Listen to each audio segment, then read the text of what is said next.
are making the headlines on our newspapers. Right. Good are making the headlines on our newspapers. Right. Good morning. Good morning. Good morning. You look quiet. I hope all is well. All is well. Yeah, keeping well too, right? Okay. So there are so many happenings in Ghana currently. Yeah. I don't know whether you have heard or seen some of the trends, but let me read quickly what is happening on the front page of the Daily Graphic, okay? Okay. So the first one says, Catholic bishops want government to commit to partnership for education reforms. Then we have GPCC backs Mohammed's Lane administration, that is using 60 ministers or the government, which is Lane, 60 people in his administration. Then he says, Lord Ghanaians for commitment to democracy. Okay, so court orders Akwetia MP's arrest. Then we have National Economic Dialogue that would come off on March 3. We have Junior Graphic launches essay contest starting today. Then, there's another portion. It says, when you need to pay your taxes, levies, and all statutory obligations on governments.ghana.gov. So this is to the citizens of Ghana. That is what is happening on the front page of the Daily Graphic. What do you have? So I have here with me Weizot TV now, official broadcaster of governments. Weizot TV, huh? Yes, it looks Weizot like TV. it has taken over GTV. Exactly, that's what I also... So I have a comment here, and then this is from Main Side Chick, and she says, what's GTV Ghana? What do you mean? Another one from Stop Galam saying now, it's also saying, opposition go long, give you people rough. Looking at the fact that Sway TV is now the official broadcaster. Anyway, GTV is also there. So we live to see. Exactly. GTV admin will be very angry with Weizot We are anticipating what will happen next. Yeah. What is changing? We've had conversations, somewhere, so Okay. we understand each other. They do, eh? Sure. Okay. And I think in the world of business, National Petroleum Authority sets new price floor for petroleum products. And then also we have government introduces flexible loans to support young entrepreneurs. But I will be talking more into that during the business segment. All right. Okay. Any other thing trending? Yeah. Okay. The minority in parliament say their colleague MP for Akwetia has been treated unfairly as they signal their strong disagreement with the High Court's decision to convict him of contempt of court. And I have some comments. This is from Kwesi, and it says, them go use all their money, go press conference. Also, Samuel is saying, you led him into this. It is not as though you weren't aware of the consequences. Upon all, you encouraged him to be sworn in as an MP. Okay. Yeah. All right. So we'll bring this update in our news, and we'll delve into that on our next discussion. But today we have interesting topics to deal with. Yeah. And one is about the clock sack strike, which starts or kicks off today. And later on the show, in the main segment, we'll be talking to other colleagues, and we'll be having deliberations on this particular issue, and we'll go out there to solicit or grant interviews, see what is happening on the ground. You can also join in the conversation by sending in your comments and ways to suggest to CLOG, okay, about their starting of the strike, which happens today. There are other trending stories. The National Education Forum, which is ongoing still, and therefore you would want to join in these conversations. Let us get interactive. Send in your message to the number displayed on the screen. We are also live on Facebook, and we are on YouTube as well, okay? We are on Go TV channel 184, so make sure you get interactive with us on this particular topic. So let me go straight to the clock sack strike. And this says that The Executive Secretary of the Civil and Local Government Staff Association, Ghana CLOG, Dr. Isaac Bampuado, has reaffirmed the association's decision to embark on a nationwide strike, stating that their action is legal and justified. This follows an appeal from the government, represented by the spokesperson for the President, Honorable Felix Kwachi Ofosu, urging CLOG to rescind their decision.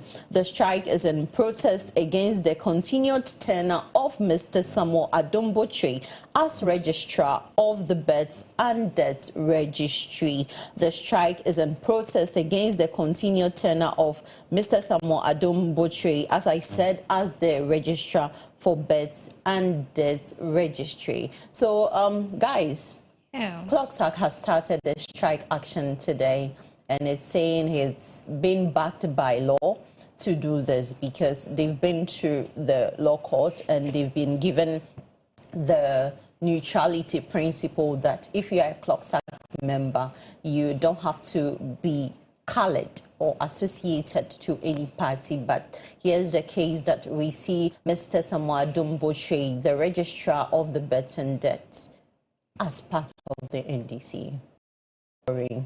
Peter? Yeah, I would say that it's very worrying. And then I would also say that CLOG prompted government, I think somewhere on the 12th, that they are not happy about the appointments, like you rightly said, that anybody in the civil service should not be affiliated or associated with any party, and that they appeal to the government to reassign. So I think, yes, according to, so yesterday I was privileged to watch an interview granted by Dr. Bampuado, who says that 2017 Supreme Court also, made a ruling on neutrality of the civil and local government service, that once you're affiliated to any political party, you cannot serve, you cannot be in the civil service. And then the question here is that why is the government also refusing to adhere to this? You should just reassign and put the man, what is his name? Mr. Samuel yes, to a different institute, just so that, CLOG also has the number, civil service. Right now that they've started the strike, it is going to, affect government business and a whole lot in a way, which of course we are in a crossroad trying to put things together to manage our economy and a whole lot. So I don't think we need this one now. So they should just sit down with CLOG and do the needful, and you see the way forward. All right. And now you're affected. Of course, because the Mr. Samuel Adombotre should know better, especially. No, but he didn't put himself in that position. Exactly. He was appointed. But he is politically exposed, and with civil service, you have to be neutral. So this being the case whereby right now you are working, and then the civil service is on strike because of you. Now we want you to resign your work. I think he should put this into consideration, and the government should also come in and do something about it, because your political staff should not be mixed with this work. You get me? Yeah. Looking at civil service, your school and everything was okay, except that you are politically exposed. That is very bad. So something can be done about it. All right. You have something to like say? She said, not that they are trying to undermine his, integrity, intelligence, or anything. Capabilities. But yes. The only thing that is wrong is he being politically affiliated. And then CLOG also made it known that he was once a DC for Asikuma or Dodobin Abrako or something. Yes. And so, like you rightly said, they should just put things in place, and because this strike thing is going to affect a whole lot of businesses.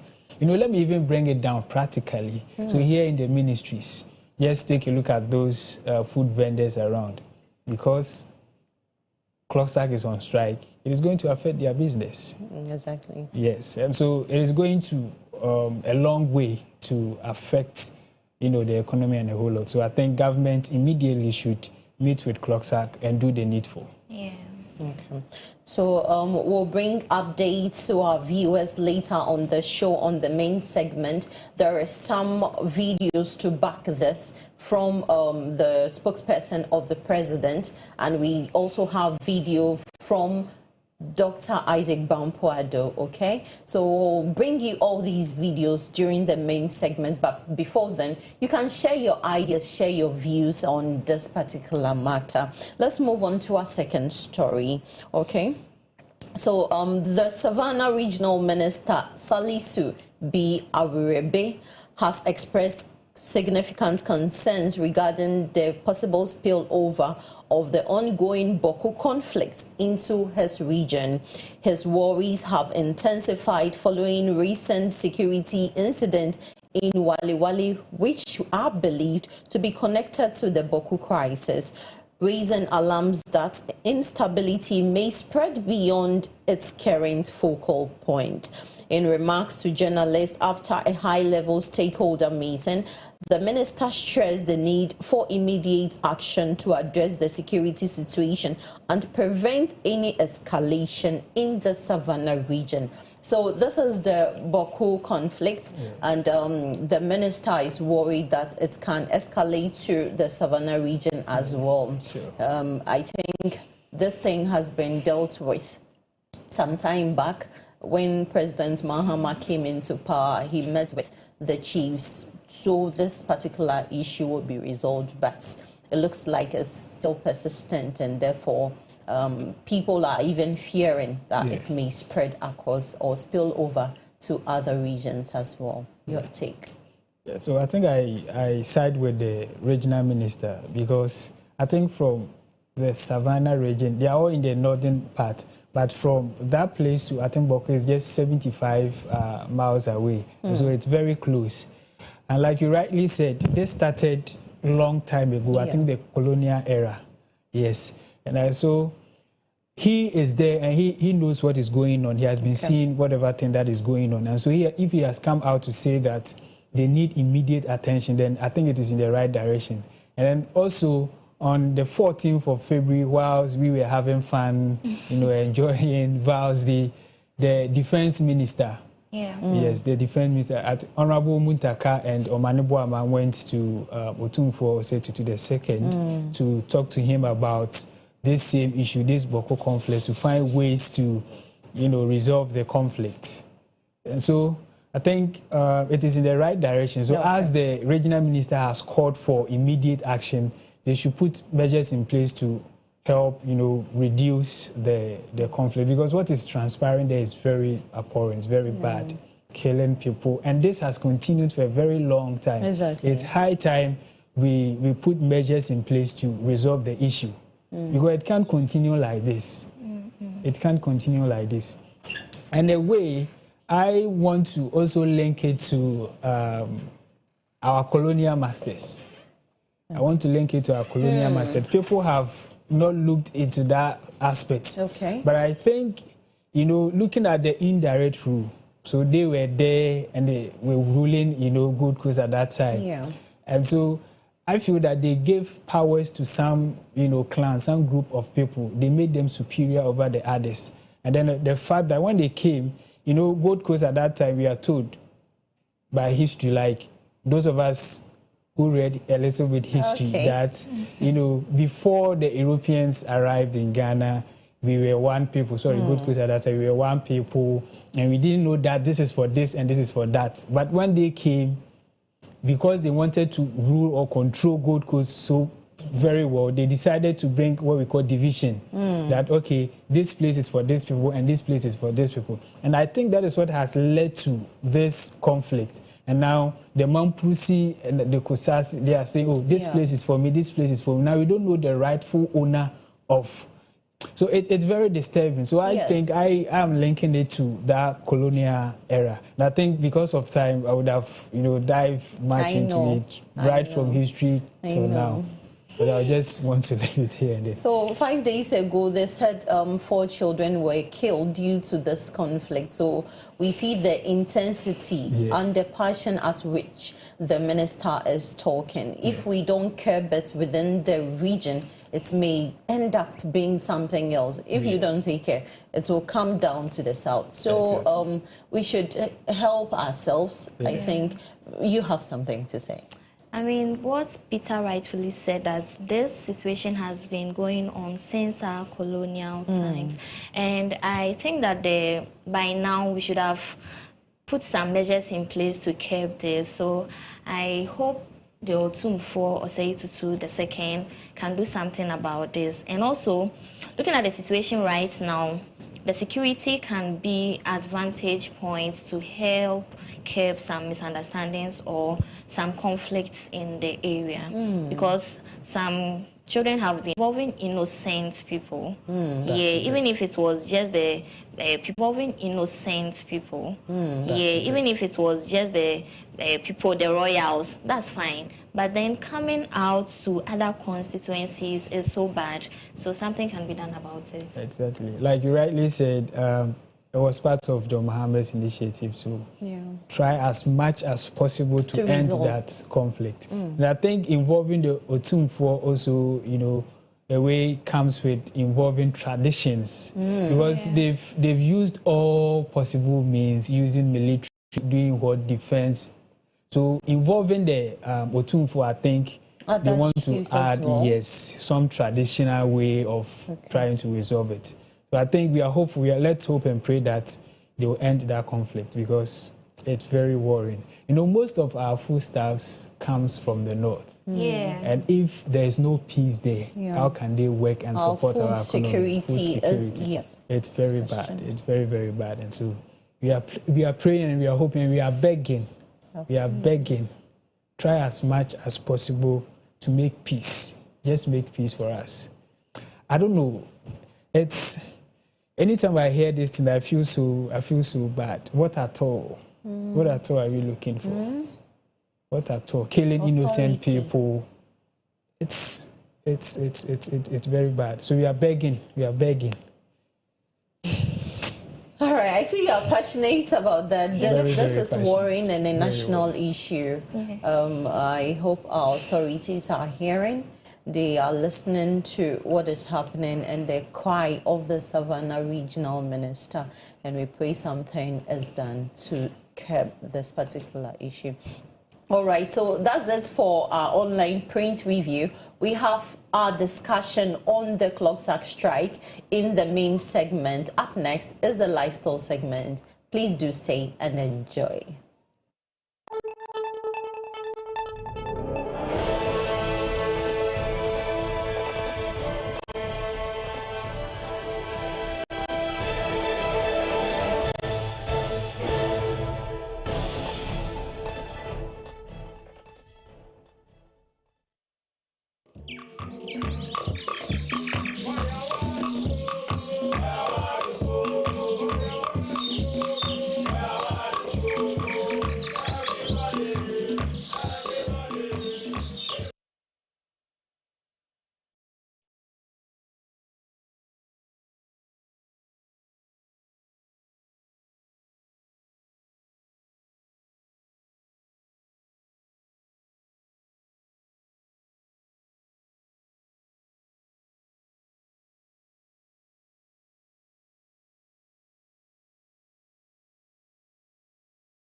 And welcome to the business segment. Here we provide you with the latest business news, expert analysis and market trends that will impact your business and investment decisions. My name is Peter Insia. And now let's get started with our first story. The National Petroleum Authority has introduced a new price floor for petroleum products for the second pricing window of February, requiring oil marketing companies and LPG marketing companies to adhere strictly to the set minimum prices. The directive, effective from February 16 to 28, 2025, mandates that no company should sell fuel below the established threshold, with violators at risk of facing potential sanction from the regulator. Floor for petrol and diesel has been set at 12.56 Ghana cedis and 13.45 Ghana cedis per litre respectively, while LPG has been fixed at 14.26 Ghana cedis per kilogram. The move aligns with the petroleum pricing guidelines, which seek to ensure stability in the downstream sector. The newly introduced price floors, however, do not factor in the premiums charged by international oil trading companies, operating margins on bulk import, distribution and export companies, or the marketing and dealer margins of the OMCs and the LPG MCs. These cost components will continue to be determined independently by the companies as stipulated under the country's price deregulation policy. The NPA's enforcement of the price floor is expected to prevent price undercutting among industry players, which could destabilize the market. And in our second story, the National Youth Authority has unveiled a government initiative to provide flexible loans amid strengthening youth-led businesses. This program is part of a broader strategy to advance industrialization through Youth Entrepreneurs Businesses Development Initiative, which seeks to finance and support young entrepreneurs. On the launch of the Youth and Women Business Policy Empowerment Reform Project, NYA CEO Osman Abdullahi Ayariga emphasized the government's dedication to fostering a supportive environment for young business owners by ensuring access to essential funding and resources. And in our last story, following the completion of its domestic debt exchange program in February 2023, which saw over 80% participation, the government is preparing to re-enter the local bond market cautiously.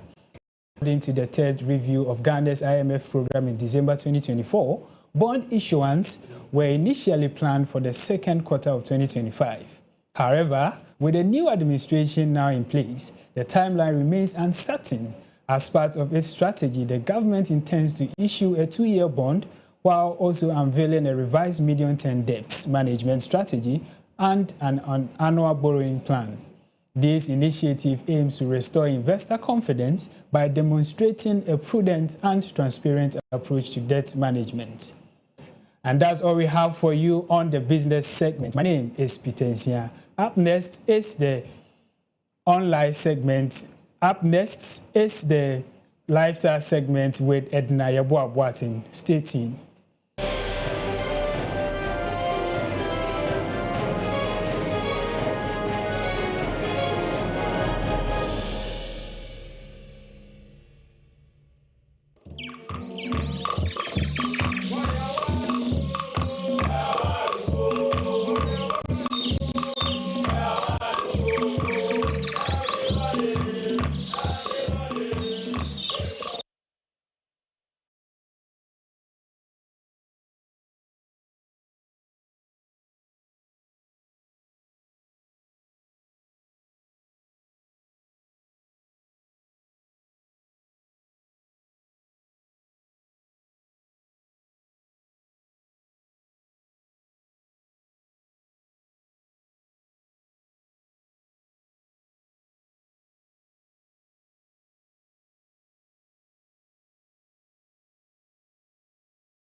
segment. I am your host, Edna Yabuabuasin. Do not forget, we are still live on YouTube and on Facebook. And also, you can do send in your comments or your WhatsApp comments. We'll be glad to read it out. This morning, our topic for discussion links with what we did on Tuesday. And it says, rebuilding self-esteem after rejection. And I have here with me, Apostle Theophilus Jeffries, who will be delving into details about rebuilding self-esteem after rejection. Good morning, Apostle. Good morning. I'm glad you're back. Well, I'm glad I'm here, and I'm glad, most importantly, that I'm going to be imparting lives.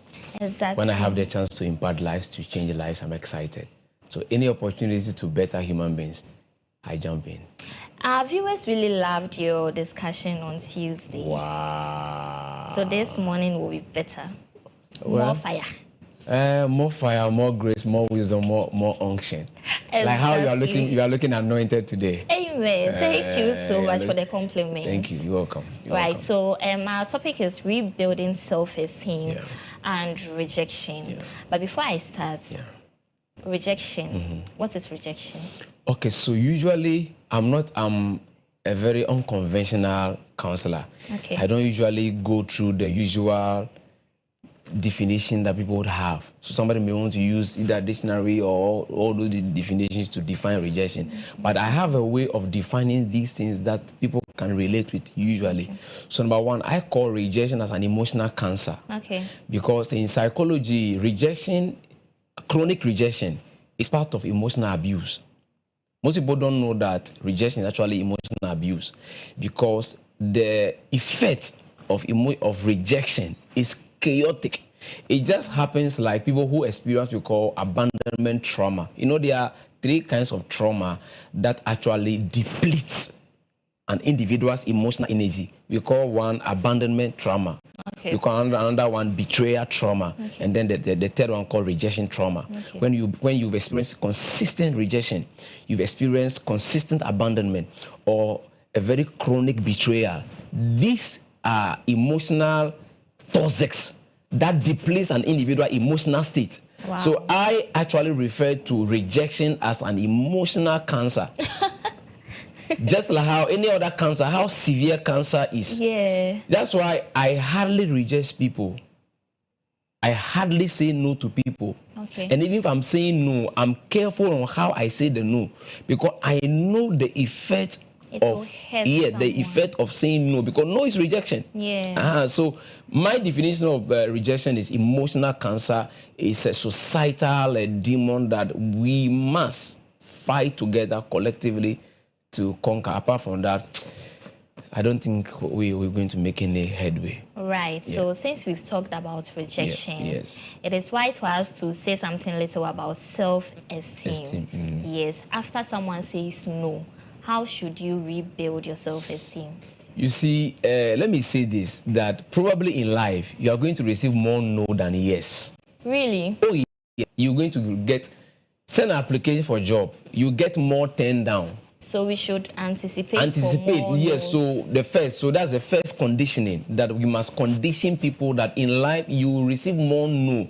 You will receive more you knock doors will be shut on your face more. Be rejected. You rejected. So that rejection is great. But in relationship, the reason why rejections in relationship is toxic, because like we said last time, one of the greatest investment you do into relationship is your emotion. Yeah. And your emotions, like I keep saying, that it gives motion to your life.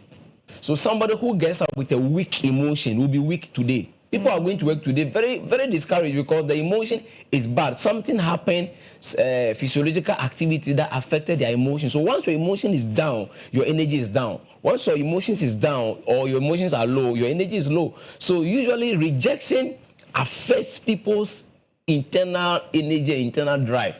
So the point here is that if somebody is going to overcome rejection in relationship, because like the emotional toxicity that comes with it, like your partner rejects you. The first thing is that they say, we spoke about self-care.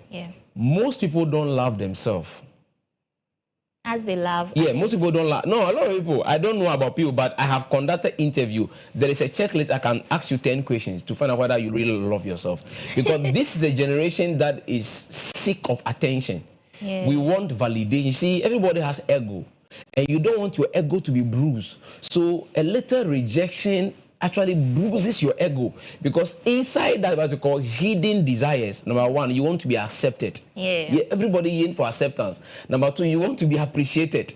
Everybody wants to be appreciated. Number three, you want to be recognized. Everybody yearn to be recognized. So you want to be loved. And then, most important, everybody wants endorsement. Do you know why when you post on Facebook, you want to go and check how many views, how many likes? You are looking for endorsement. Even when you post your picture on your social media or status, yes, you keep going back to see how many people view. Yes. You see, so anybody who is going to conquer rejection should be able to come to a point in life. Okay. Like me, I'm there now. I don't need to explain myself to people. I don't think I need your validation. I don't think I need you to approve me. I'm at a point where whether you like me or not, I'm okay. Really true of that. It takes a longer work to get there, but not everybody can get there. Oh yeah. So I can dress like this and be on a motor and I'll be comfortable. I don't care what you say about me. I get you. Yeah, you understand that one. When you reach a state like that where you are not too careful of what people say about you or what they think, their perception, their ideologies, their opinions about you, then you can be able to conquer. But unfortunately, in a relationship, you want your partner to love you. So with this one, yes, especially when you are rejected in relationships, yes, how can you build your self-esteem? Okay, so how do you build your self-esteem in a relationship? Number one, accept that the rejection that you received, it's not personal. Most people take rejection personal. Of course, you have rejected No, me. so once you take it personal, you can't build your self-esteem because your self-worth. Yeah, it will take time, but any individual who doesn't want to accept that rejection that you are experiencing, don't take it personal. Immediately you take it personal, you will be bruising, you will be hurting, you'll be crying, you'll still be circling around whoever rejected you, because you still be hoping that maybe they'll change their mind. Yeah. They may never change their mind. They may never like you. See, some people, no matter what you do, they don't like you. So you're saying that even after rejection, we shouldn't take it personal. Don't take it personal. So then I think that when you are being rejected, you should ask why you are being rejected. So let me help you. Okay. Number one, everybody wants closure. Why you are rejecting me? Like, give me a reason. Let me know. So sometimes a little closure keeps you at a safer space. But do you care to know that some of the closure you are going to seek can hurt you more? There was a girl who I advised, leave the guy alone, because the way he has acted, he has disrespected you, he has abused you, he hasn't valued you. Like, the list is 7, and he has taken all. So this particular one, discard him. Yeah. And dismiss him politely. He said, I want to go and ask him. Do you know what the guy told him eventually? The guy said, but are you the only person that they have left before? Are you the only person that they have done before? I mean, it's not new. She can't forget that particular statement. So she needed closure. She needed closure, but not every closure. Not everybody you get closure from. Let me say this. In relationship, people have red flags. Okay. The red flags are not the issue. It is people's attitude towards those red flags. The conflict we are having is not the issue. It's your attitude towards the conflict. When there's conflict and I have the right attitude, my partner has the right attitude, we'll resolve it. Unfortunately, when people have red flags, their attitude even towards the red flag becomes the main issue. So in life, it is your attitude towards events, situation, circumstances that matters. So when you are being rejected, your attitude towards that rejection, that is going to determine whether you're going to build your self-esteem or your self-esteem is going to be crushed. So people should understand that whoever is rejecting you, they have rejected you, they don't want you. No need to beg. I advise. It depends on how you were rejected. Okay. If you were rejected in a nicer way, people can reject you politely, they try to explain to you and move on. Someone can reject you online by ghosting you. Okay, perfect. I like that word. That's what we should talk about sometimes. What are the early signs that you are going to be rejected in a relationship? Yeah. It starts with ghosting. Yeah. People ghost you online. And once you begin to see all those signs, and you should know that, like we said on Tuesday, we call something anticipatory breakup. Yeah. You must begin to anticipate that the way they are ghosting you is a sign. It looks like this Number guy. 2, they ignore you. Yeah. The constant ignoring. They ignore you. Then number 3, they avoid you. Now, once you see all these signs, there are elements of of rejection, but they are mild rejection to the final verbal rejection or dismissal or disappearance. People can just disappear from your space. A lot. Yes. So it's not only when somebody says, I don't want to see you again. When they also don't want to see you, they have rejected you. It means that they run away from you. You try to reach them, they are unreachable. You try to contact them, they can't be contacted. You try to speak, they don't want to speak to you. But some people ghost you for a while, or maybe a very long time, and when they come back, they would want to start things over again. Okay. Are we allowed to hear from them, or since you reject my them, opinion, you just go? My personal opinion, anybody who keeps on ghosting you, believe me, they don't have love for you. What they have is infatuation. Love flows, doesn't have break. Love dies. Oh, no. Love doesn't die. True love never dies. Yeah, true love never dies. Time may pass. Yeah. Things may happen. Yeah. You may be broke, you may be whatever, but true love never dies. That is how come anybody you truly love, guess what? Time will pass, but your heart still belongs there. So I wrote a book also in my archive. I call it When Your Heart Still Belongs to the Person That Broke It. It's mind-blowing because one of the greatest challenge with relationship now is XX. A lot of people have somebody is with someone, but the heart belongs to somebody else. When the X comes, you see, so the X factor is a major cause for relationships now because sometimes your heart still belongs to the person that broke it. No closure. Yeah, because sometimes there's closure, but the person still doesn't want you. They have rejected you. See, if they reject you, the first way to build self-esteem is one, don't take it personal. It's hard. Yeah, it's hard, but that is it. If you take it personal, you can't build your self-esteem. Because, so it should be a mutual understanding. Okay, so secondly, it may not even be mutual understanding because mutual understanding means there's some reciprocity between the two. We have agreed. That's why I said, if somebody respects you, even the way they will reject you, they can do it in a mild way. But there are some rejection, it's too outright. They just, I don't want you. That's why we have to anticipate. Yeah, so if you anticipate, fine. And then once you anticipated, you saw the early signs and you see that it's very dangerous, move on. Young ladies and young men, stop. Do you know that women actually even reject men more? True. Let me look into the camera and address a lot of young men. A lot of young men, but from the age of 18 to 35, so in Africa, they suffer a lot of rejection from women because women are highly hypergamous. What that means is that women select partners from either at their equal or above them. Yeah. A woman is likely to pick a man that is below her socially, financially, academically, intellectually. It's not possible. So there are some men, we call you are in the invincible bracket for women. They don't even see you at all because you are not there. You understand that one? So all those guys who are at those places where the woman doesn't see you at all, any girl you approach, they don't even see you. Yeah. You talk to them, if you look at you, they walk away. You are not my type. They snub you. So I advise young guys that stop talking to women because it's affecting your mental health. Who should they talk to? No, don't talk to them. I know guys want to talk to ladies, but it's all over the place. You stop them on the road to talk, they will not mind you. You want to greet them, they will not even mind you. Yeah. Some even look at you in a very funny way and all those stuff. So young men, please stop worrying yourself. Go make money first. You will lose money chasing women, but you will never lose women chasing money. So a poor man who is not societally inclined, financially stable, will be very difficult for a woman to accept you. And most young guys are in those brackets. And they keep rejecting them always. Don't talk to you anyhow. Don't even mind you. So after this rejection, how can you build your confidence? Number one, if you want to build self-confidence, believe in yourself. Okay. Those who want to believe in themselves, how do you do? Let me give you 4 simple principles. Now look at your strength. What are you good at? We say that put your right foot forward. Always look at your strength, what you can do. You can't do everything. You are not called to do everything. In fact, if you can do everything, then you are God. So there are some things you are just incapable. Do you know your strength? You see, in education, there are several kinds of education. Self-education, which is the first education everybody needs. In self-education, you must understand yourself. Sure. Who are you?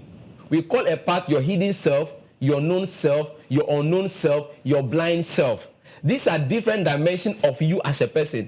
Unfortunately, a lot of people don't even know themselves. So if you don't know yourself, it's difficult to build your self-confidence, because confidence is built on your abilities. It builds on your competence. So there's a difference between confidence and competence. The better you are good at something, the more confidence you are. Yeah. But if your capacity, your ability, your expertise is low, your confidence will be low. So building self-confidence depends on knowing yourself, your strength, your ability, what you can do, what are your area of specialty. Focus in there, settle in there. So how can you use this rejection as an opportunity for growth? Okay, I use rejection and abandonment. It's my greatest motivation. Anytime you reject me, I'll show you that by the time you see me next time, I'll be better.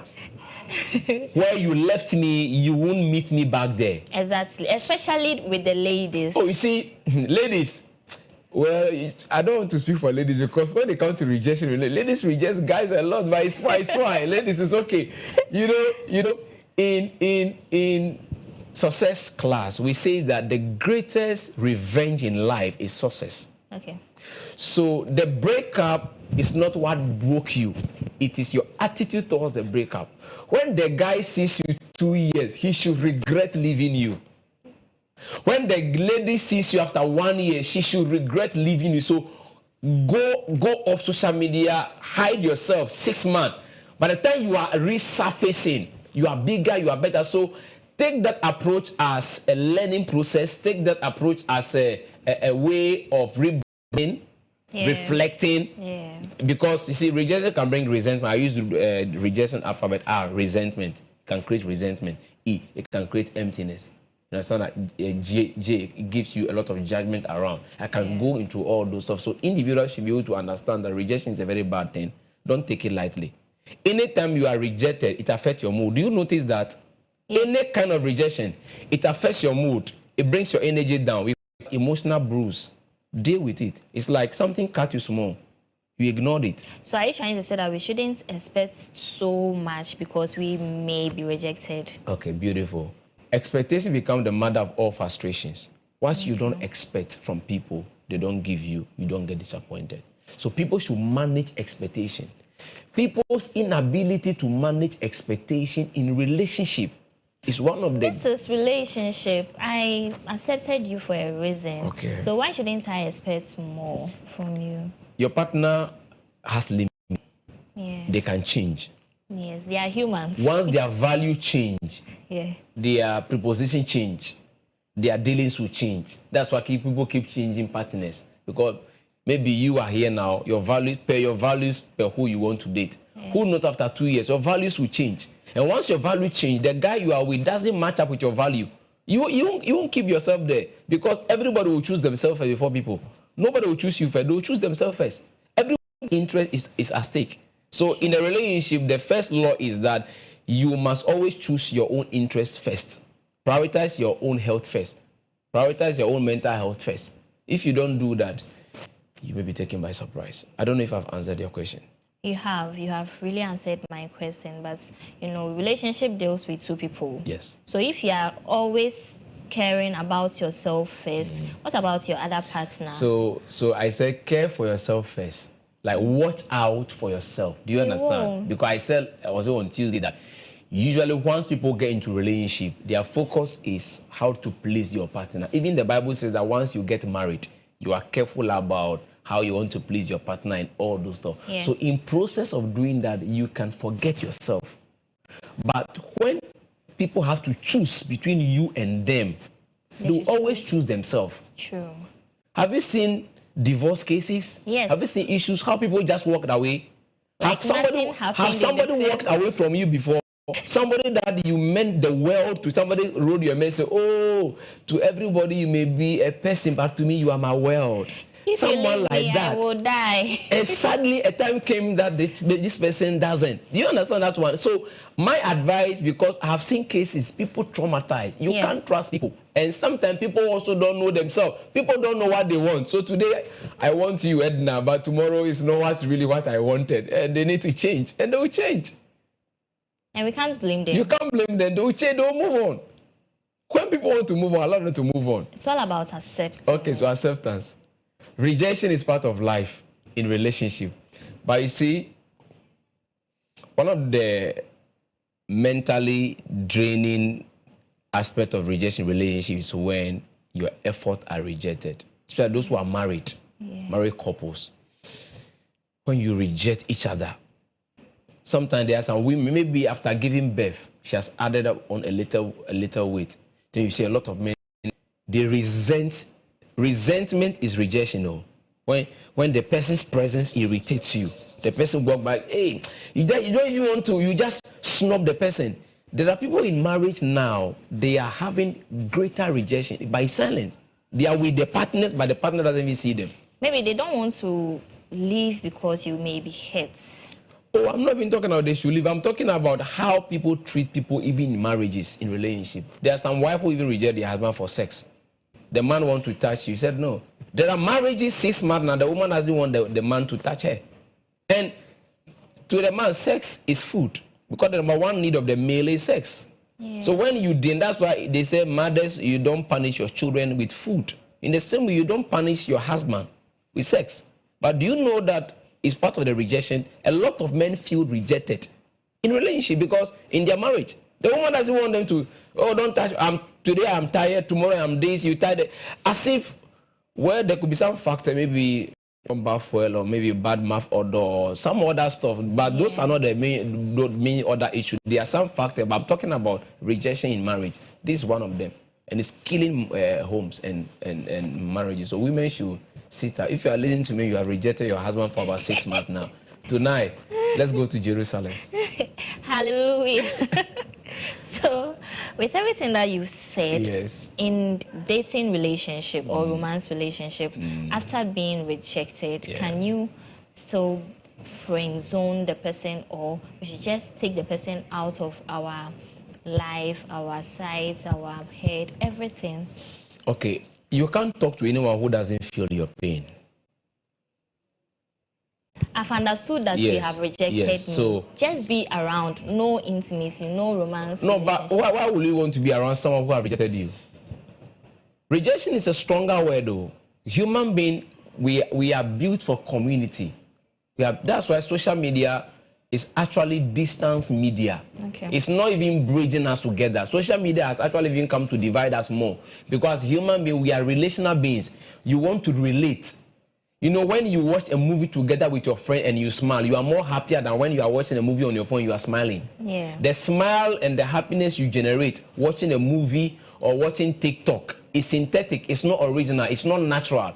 But the happiness you generate in watching a movie with your partner, with your friend, is real, it's authentic, it's organic. You understand? Yeah. So if partners want to bond well, I think they have to come together more. But rejection, if somebody doesn't feel your pain, you can't talk to them. So friend zoning people, me, I don't even think you friend zone them. Once they reject you, just leave. Leave them cry. Yeah. And better yourself. I'm sure there's one of those trends around. They say once you feel rejected, whatever, Charlie walked away. Or there's one statement I've been seeing on social media like that once you notice that you have been whatever, let them be. Yes, once someone rejects you, let them be. Believe me on that one. Like I said, ghosting. Somebody goes and come back. It's not love, it's infatuation. Man, don't be deceived. Depressed. Something came up, I was busy. You find out, they'll leave you again. You find out all those that they ghost you and then they came back. Oh, no, they are infatuated. It's like, see, fluctuation. Yeah. You understand? Power fluctuation. Love does not fluctuate. Love flows. You understand? Sexual feelings and all those things, they fluctuate. And that's not what you want. But you need to be loved as a human being, accepted. You need to bond. And in bonding, there must be a flow.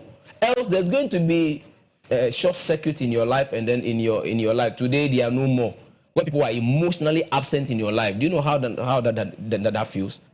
You are dating an emotionally absent man or dating an emotional absent woman. It's a whole teaching on this one. You can even lose yourself. Yes, it's one of the most chaotic things. When they reject you, understand that? So once someone rejects you, my advice, straight, once they reject you, you feel rejected. If you have the strength, move on. Don't look back. Is it okay after rejection, you just go into depression for a while?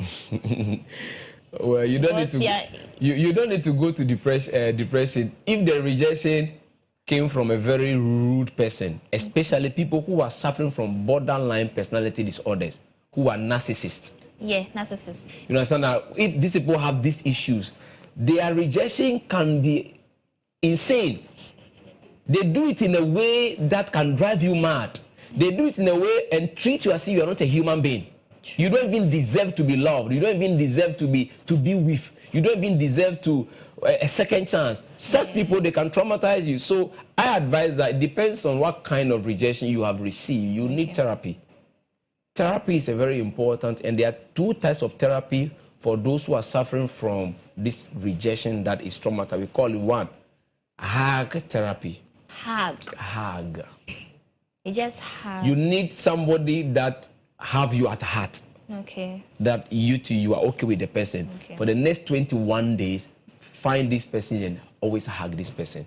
Preferably early in the morning and last thing before you sleep. Because hugging is therapeutic. It suits you. Hugging evokes and provokes your hormones to release oxytocins, serotonin, dopamine, and endorphins, which are the four major hormones that are responsible to excite your mood and your appearance. And hugging does that. You see, when somebody is crying, somebody hugs them. The person. Yes. Yeah, so true. even as a husband, if your wife is screaming, two things can quench your wife. Yes. Either you hold her, you kiss her.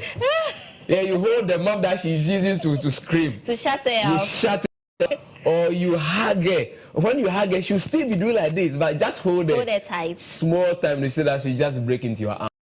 Yeah, and you do that one. Hugging is therapeutic for people who have been rejected.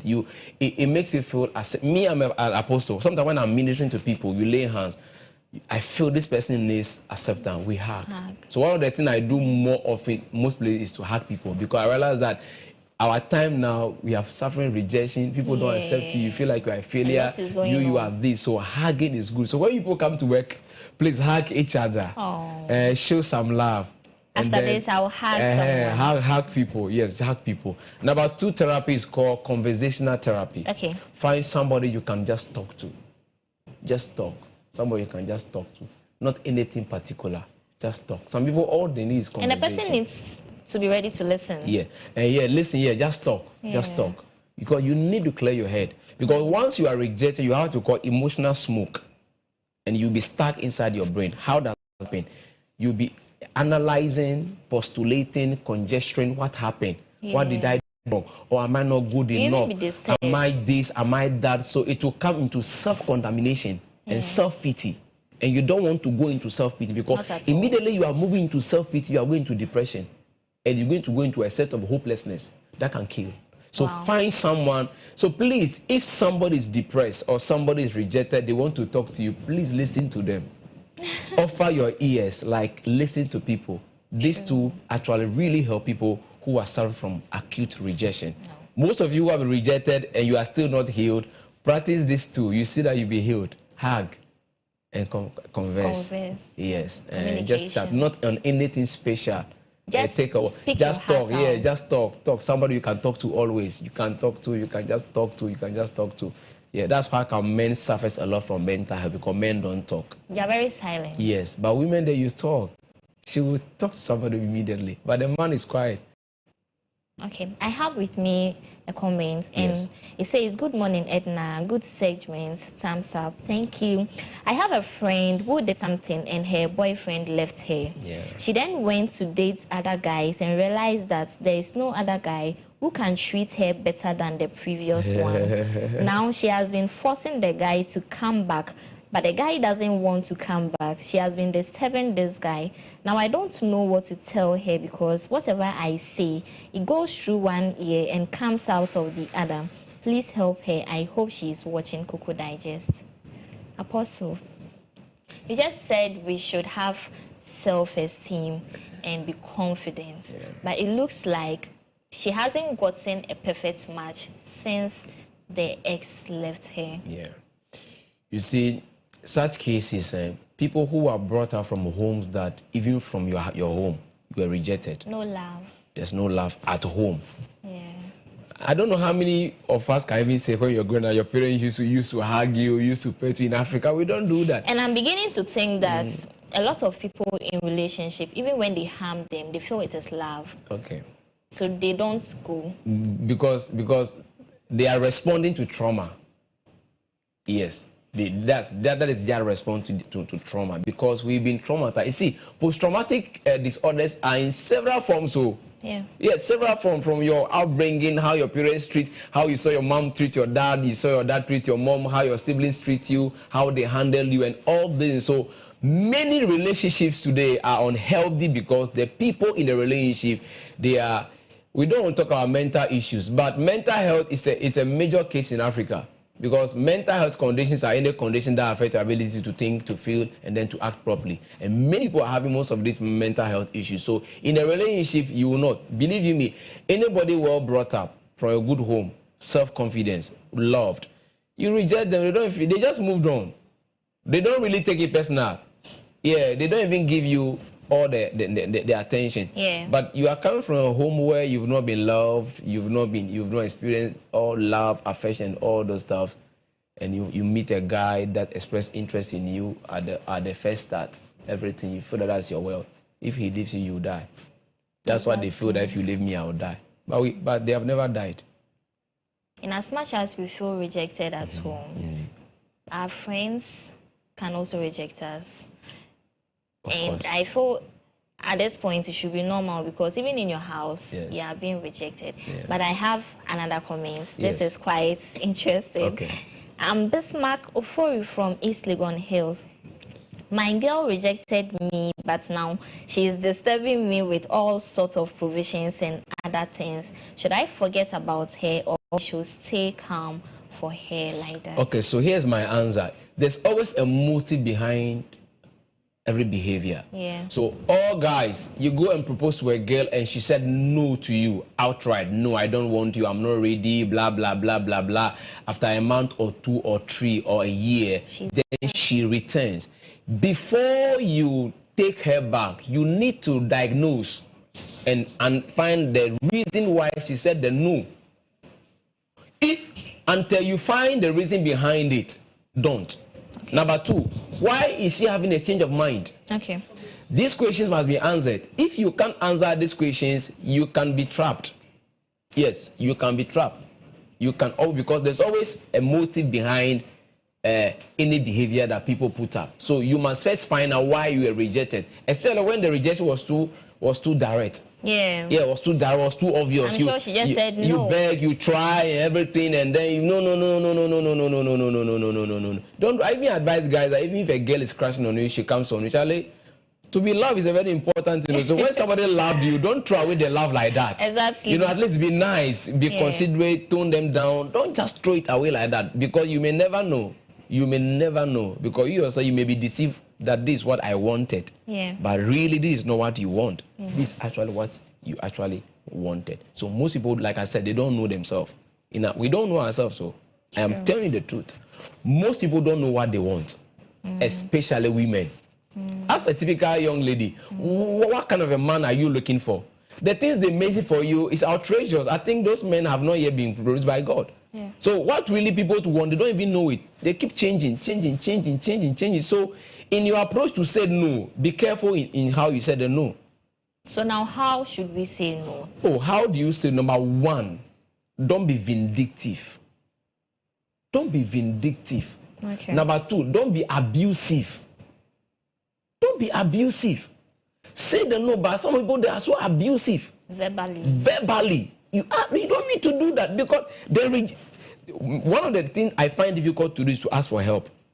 Same here. Because if you say no to me, like, no, it's difficult. So I protect myself a lot by trying to ask for help. So how do you say no? Please don't be vindictive. Number 2, don't be abusive verbally.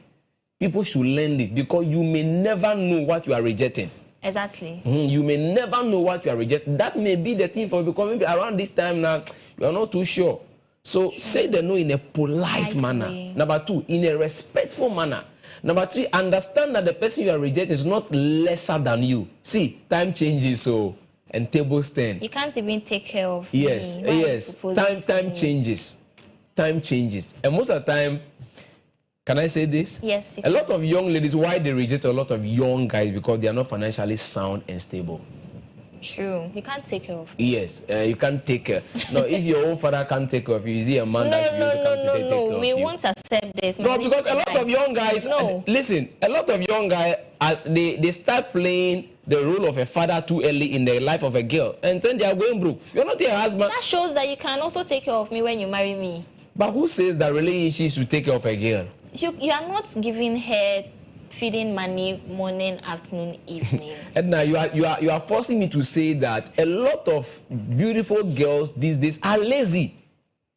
They are lazy because they don't think that they are broke or they don't have money because you don't have a skill. You are not employable. They feel that they are broke, they don't have money because they are dating the wrong guy. That is a defeating mindset as a young lady to have.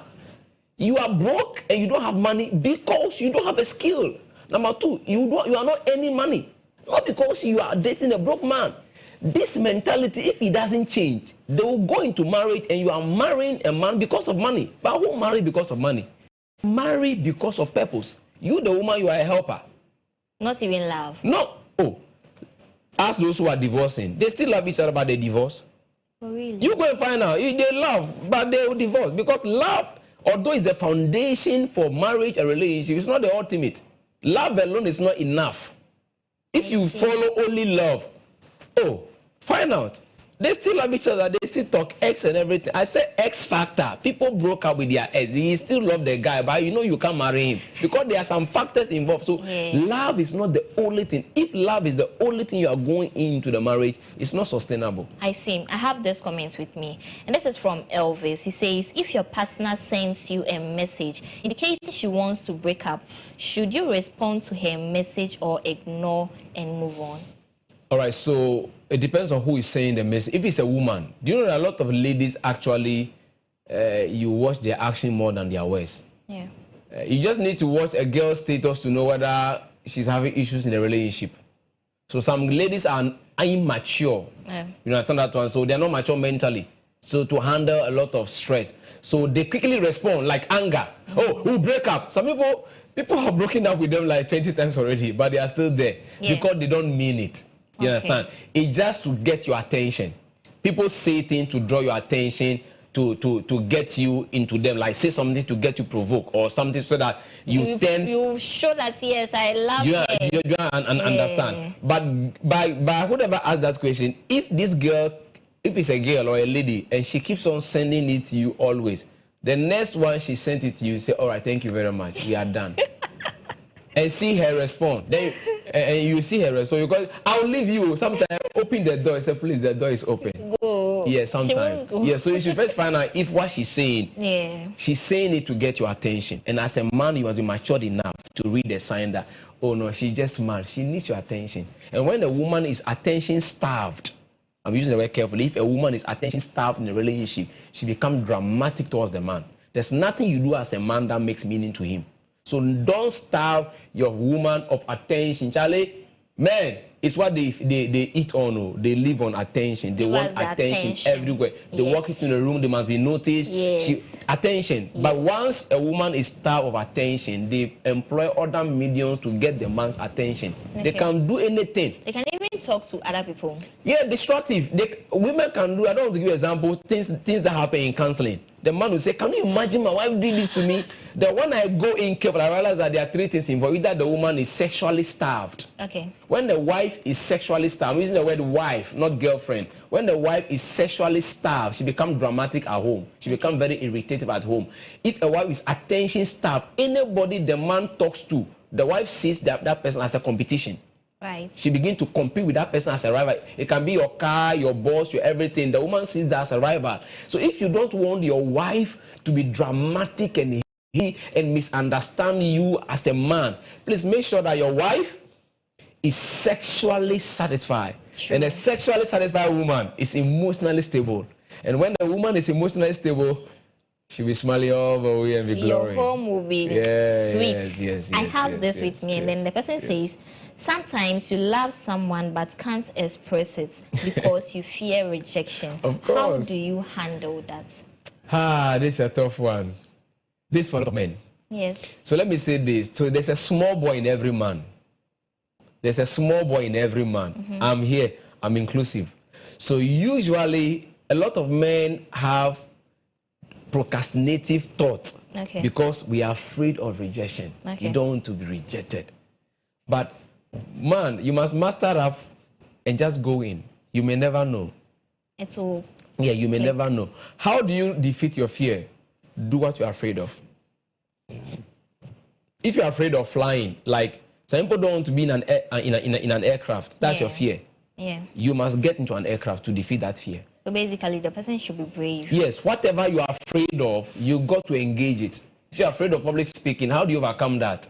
You have to try speaking in public. Yeah. Do it again, do it again, do it again, overcome it. So don't be held hostage by fear. Sure. Because I have seen stories where a lot of women say, oh, if you had come, I would have proposed. I would have accepted your proposal. True. They were actually waiting. And it happens after the lady has found someone. Yes. And it's be like, oh, I wanted to come, but I was But you afraid. didn't Or I thought you weren't single. Yeah, you didn't say. Not knowing, maybe the lady too was eyeing you. Of course, of course. But just that women should know that in every man is a little boy. So when it happens like this, is the lady permitted to leave the other guy since now you know that, oh, the guy that I was even crashing on. No. So see, there are 4 types of proposal. We have to call constipation proposal. Constipation. Proposal. We have diarrhea proposal. Diarrhea proposal is where it comes from those guys that they can bribe, they can vibe. As for them, they are the girls, you know, on the street, ladies men, you know, they know the fear, they are outgoing, they can vibe. Charlie, how are you? Charlie, you fine, you know. I like you, come on. You know, Charlie, where your eye, you, I feel you. Okay, Charlie, see your eye, I like it, man. Then they'll do like that. You see, those guys, they are like that. Usually they are from homes that everybody's free at home. They build self-confidence in them, mommy and daddy, so very fine. So as for them, they just flow. So a time comes when even if they are serious, you think it's just one of their joke. Then the constipation, well, you know constipation. When you go, when it's very, very hard. That one, you go that day to propose, you may never propose. Oh no, it's okay. I've sorted it out already. You know, you told the guy, I want to come and see you, I want to tell you something. So okay, come. You get to the house now. Ooh, you see her come sit down, you see her face, you are sweating. Yes. You know, that's one. So it depends which one. Okay. But if a guy is afraid of proposing to a girl, young man, you have to propose. You are a man.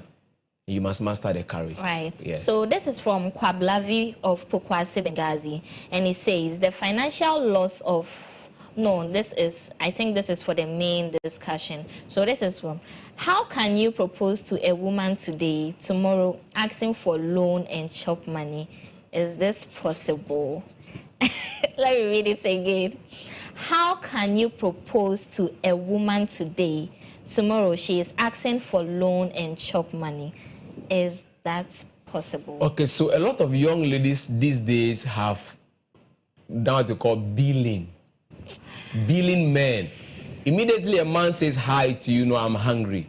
Immediately a man say, how are you doing? No, my gas is finished. Immediately a man say, good morning, how are you doing? No, my mom is sick. You see that? So men don't want to say hi again. You understand that? Because even as a woman, you will lose your dignity if a man proposes to you today and tomorrow you are billing the man. True. Don't use billing to scare a man, because these days men understand that particular tangent. So I even advise that there are some girls, once you call them, ask them, how are you? And they say, I am not fine. So okay, we'll talk later.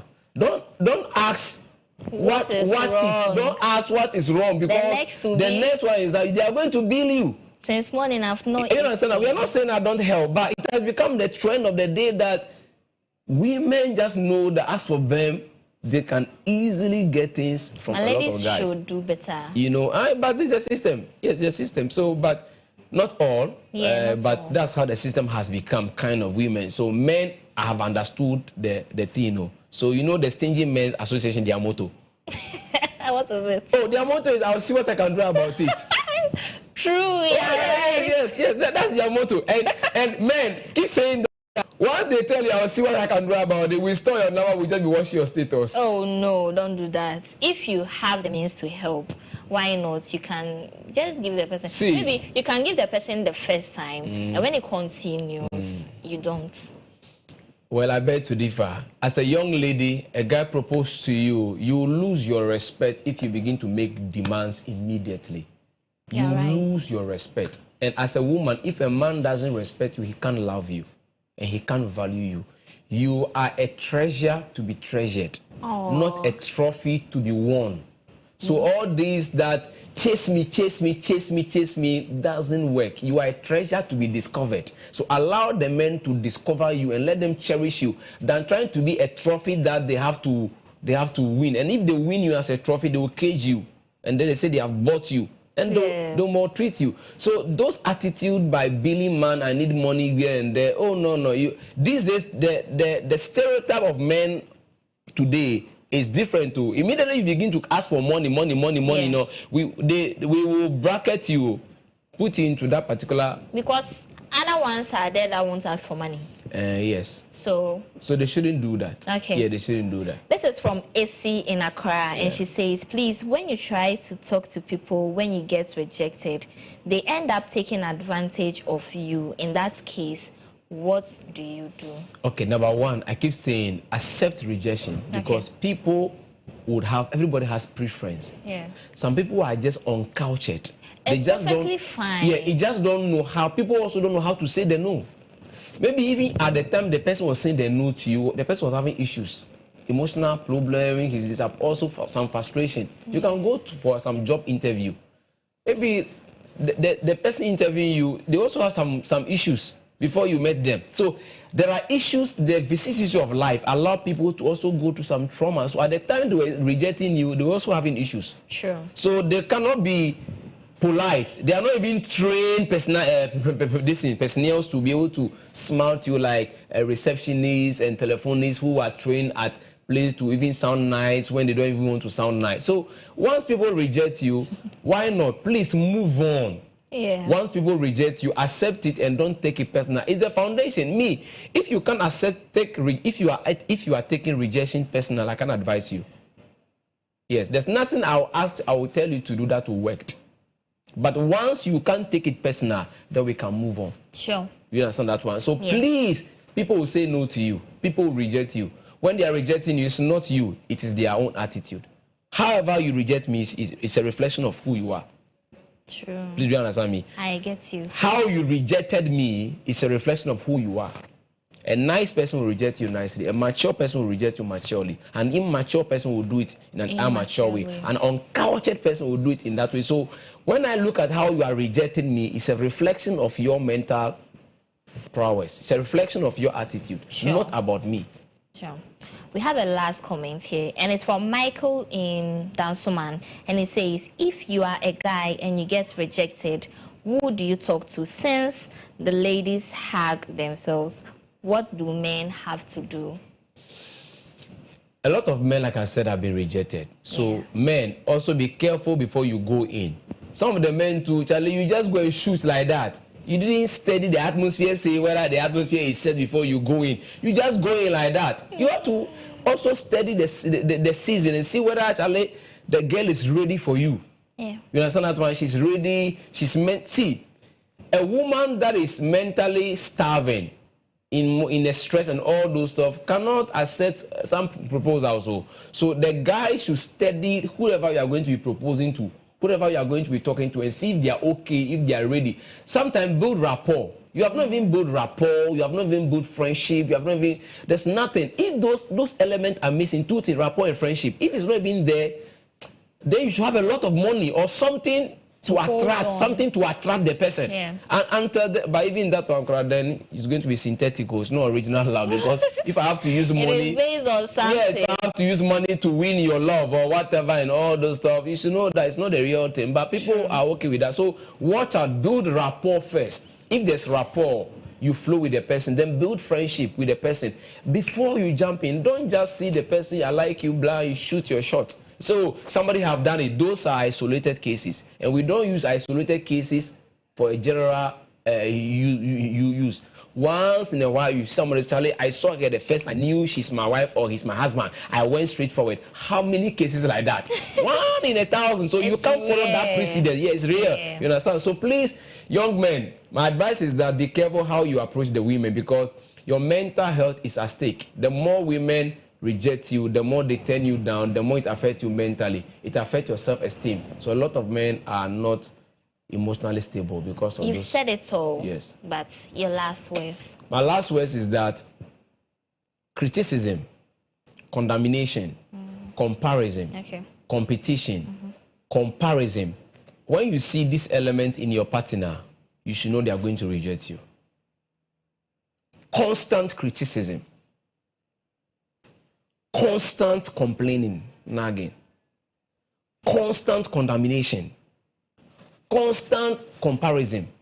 See, once you see this, you should know that start warming your heart, they are going to reject you, because those are mild way people show rejection. Somebody criticize you consistently, they are rejecting you. It's always criticizing you consistently, and then they are complaining about always complaining. You get tired. You understand that one? And then they come in, and then they are comparing to somebody else. Oh, this one. Oh, this one. Yeah. Oh, this one. So these are my last words. Watch out for these things. Me, I watch out for this in a lot of people. I say, Charlie, the way they are criticizing you, they are going to sack you.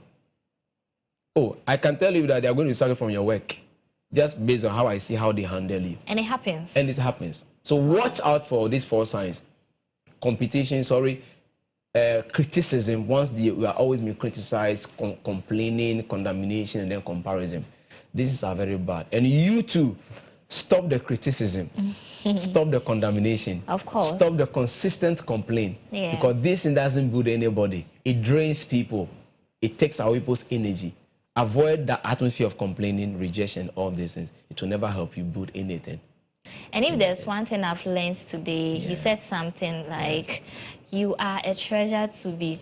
Yeah. As a woman, you are a treasure to be discovered and treasured. You are not like gold, not trophy to be won. So stop giving the men a race to run, and stop giving the men a battle to fight to win you. When the man fight to win you, he has won you as a trophy. Hey, yes, he won you. Be discovered. So I don't believe in pull the string. If you trail like me, you keep chasing me. Men don't chase these days, so be careful. Right. So this is all I have for you on Lifestyle segment. I hope it was interactive. Next is the birthday segment. I heard today was your birthday.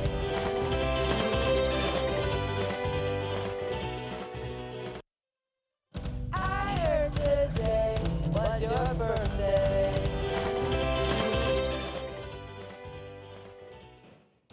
Welcome back to the birthday segment. On our today's birthday segment, we have... This is from your King's College mates to Yolanda, and it says, "Happy birthday, Yolanda. From all your mates at King's College, we are sending you the biggest shares on your special day. May this year bring you endless joy, success, and unforgettable moments. Keep shining, keep smiling, and keep being the amazing person we all know and love." This is from Beatrice to Anthony and Ben. Happy belated birthday, Anthony and Ben. Wishing you both a fantastic year. May you be satisfied with good things in life. Cheers. This is also from your King's College mates. This is to Evelyn Ade Galloway, in quotes, Janet Planche, and it says, "From all your mates at King's College, we celebrate you today with love and fond memories. Knowing you as Janet and now Evelyn, you have always been the wonderful, vibrant, and cherished friend we knew. May this year bring you endless joy, laughter, and all blessings you deserve." That's all I have for you on today's birthday segment. Up next is the main segment with Beatrice Bampo Ado. Stay tuned.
I welcome you back to the main segment of the Cocoa Digest Morning Show. This is Cocoa Digest Morning Show, the #1 educative, informative and interactive morning show. Today, we are talking about two major topical issues.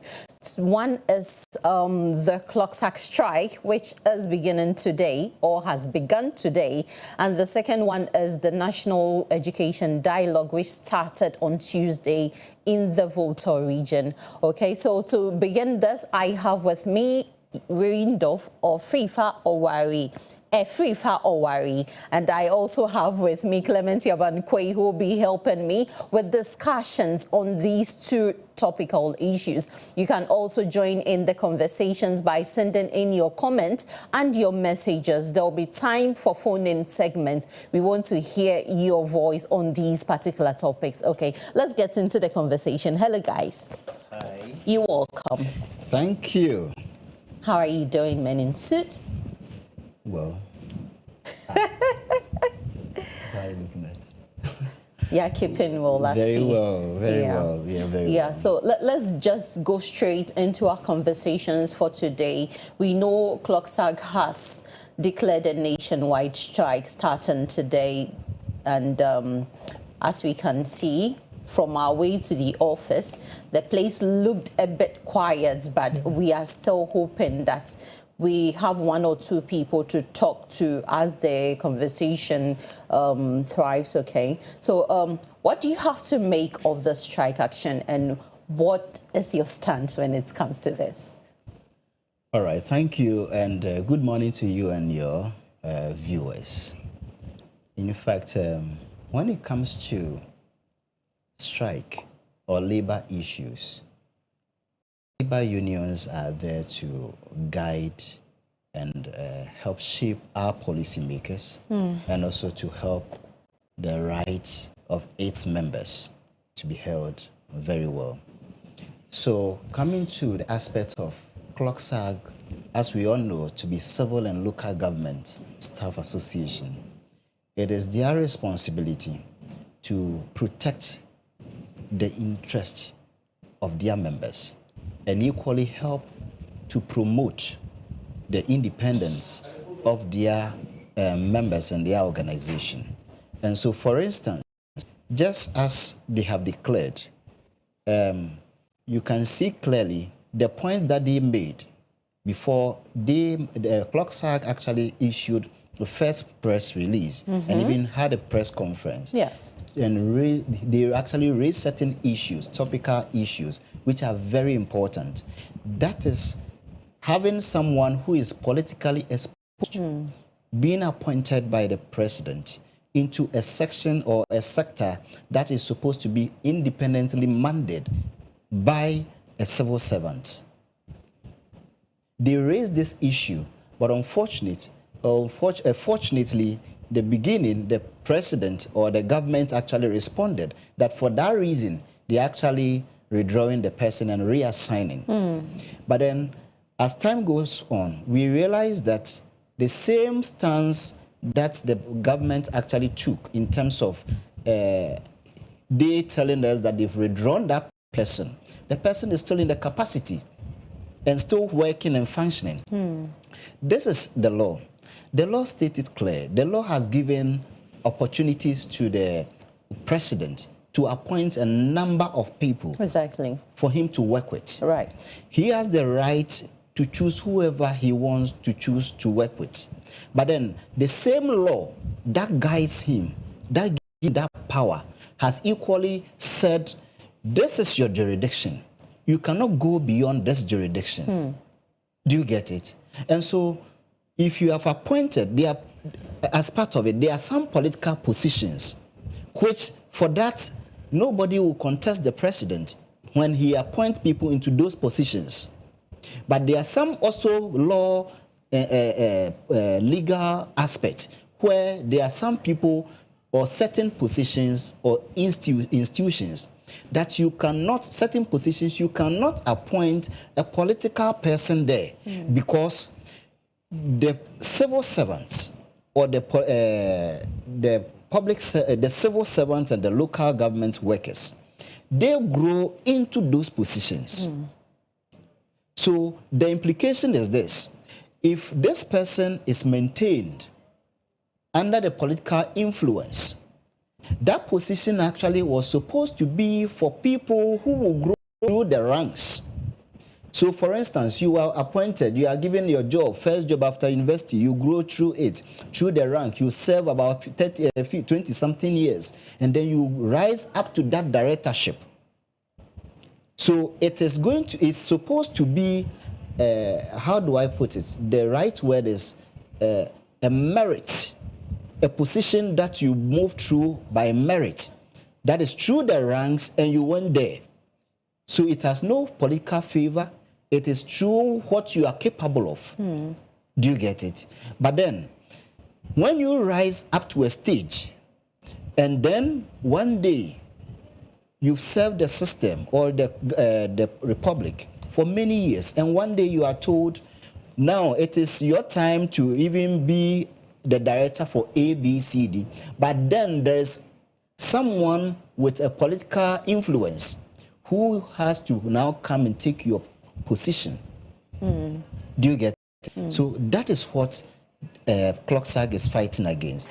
CLOG is fighting against the injustice of the civil servant. Okay. Because at the end of the day, you can't go through. There are actually positions that are politically positions that are given out by the president. But that part of it is supposed to be, by merit. You grow through it and then you get there. If care is not taken, the politicians will take over all relevant positions. Meanwhile, the people who are being appointed, most of them know nothing about the job. Okay. And the same civil servant who has gone through the stages, who has actually gone through and then been able to educate himself into that leadership, will be denied. And so at the end of the day, people will go through schools, people will get through institutional memories, but they will be deprived of some kind of opportunities. And that should not be accepted as a country. So everyone is entitled to be with any political parties. Yes. But to maintain that neutrality policy in the civil service, the CLOG authorities are saying that don't let us know how you are affiliated to the political party. Just be neutral. What do you have to say about this? Yeah, so I think what Reynolds said, it's very true. But I will take it from the point, when you listen to the Executive Secretary Clary, I think we will play the video of that interview. And the basis of all this is that CLOG over the years has fight for neutrality. That is, we are impolitical. So if CLOG is neutral or they don't want to associate themselves to a political party, then they also believe that certain heads of some agencies or some departments also need to be neutral. They are not necessarily saying that the heads of that institution should come from that very institution. For example, birth and death, the heads should come from, it should be someone who has worked with that. That was not what necessarily they mean. Their basis is trying to say that the person you are bringing to that place, he's politically exposed, and it's going to influence those people who work in the civil servants. When you listen to the Executive Secretary, he said that some members of CLOG have been penalized for being politically exposed. So if such thing has happened to members, then why would you appoint people who are politically exposed to handle such positions? So that is really the basis of all this strike action. But it's kind of surprising because when CLOG raised this issues, I think we had a communique. I don't know how official it was, but the president from the presidency that they want to reassign Mr. Botche, but quite unfortunate that per findings of CLOG that was on 17, Mr. Botche was part of those who are supposed to review budgets at the department of, that is the registrar of birth and death. So that was the basis for them to declare the strike action this very moment. So I think it's a future thing CLOG is trying to prevent.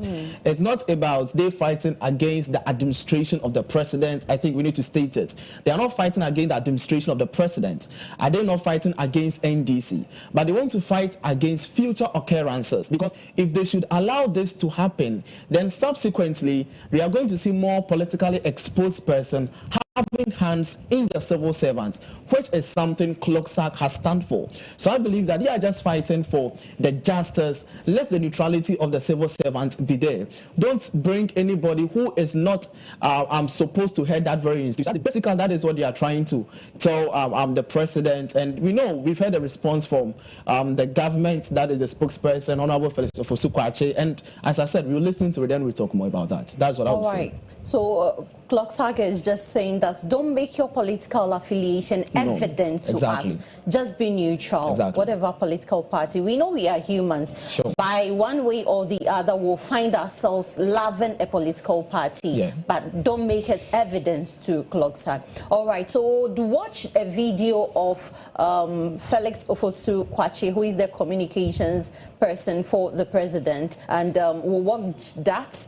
He made some highlights when it comes to the act and how the law gives or mandates the president to elect a person to such a power. We want to take that video quickly, and when we come back, we continue with the discussion. Please, let's watch this. At the very highest levels of government, there has been engagement between CLOG and government. And as I indicated, CLOG says that a certain action should be taken.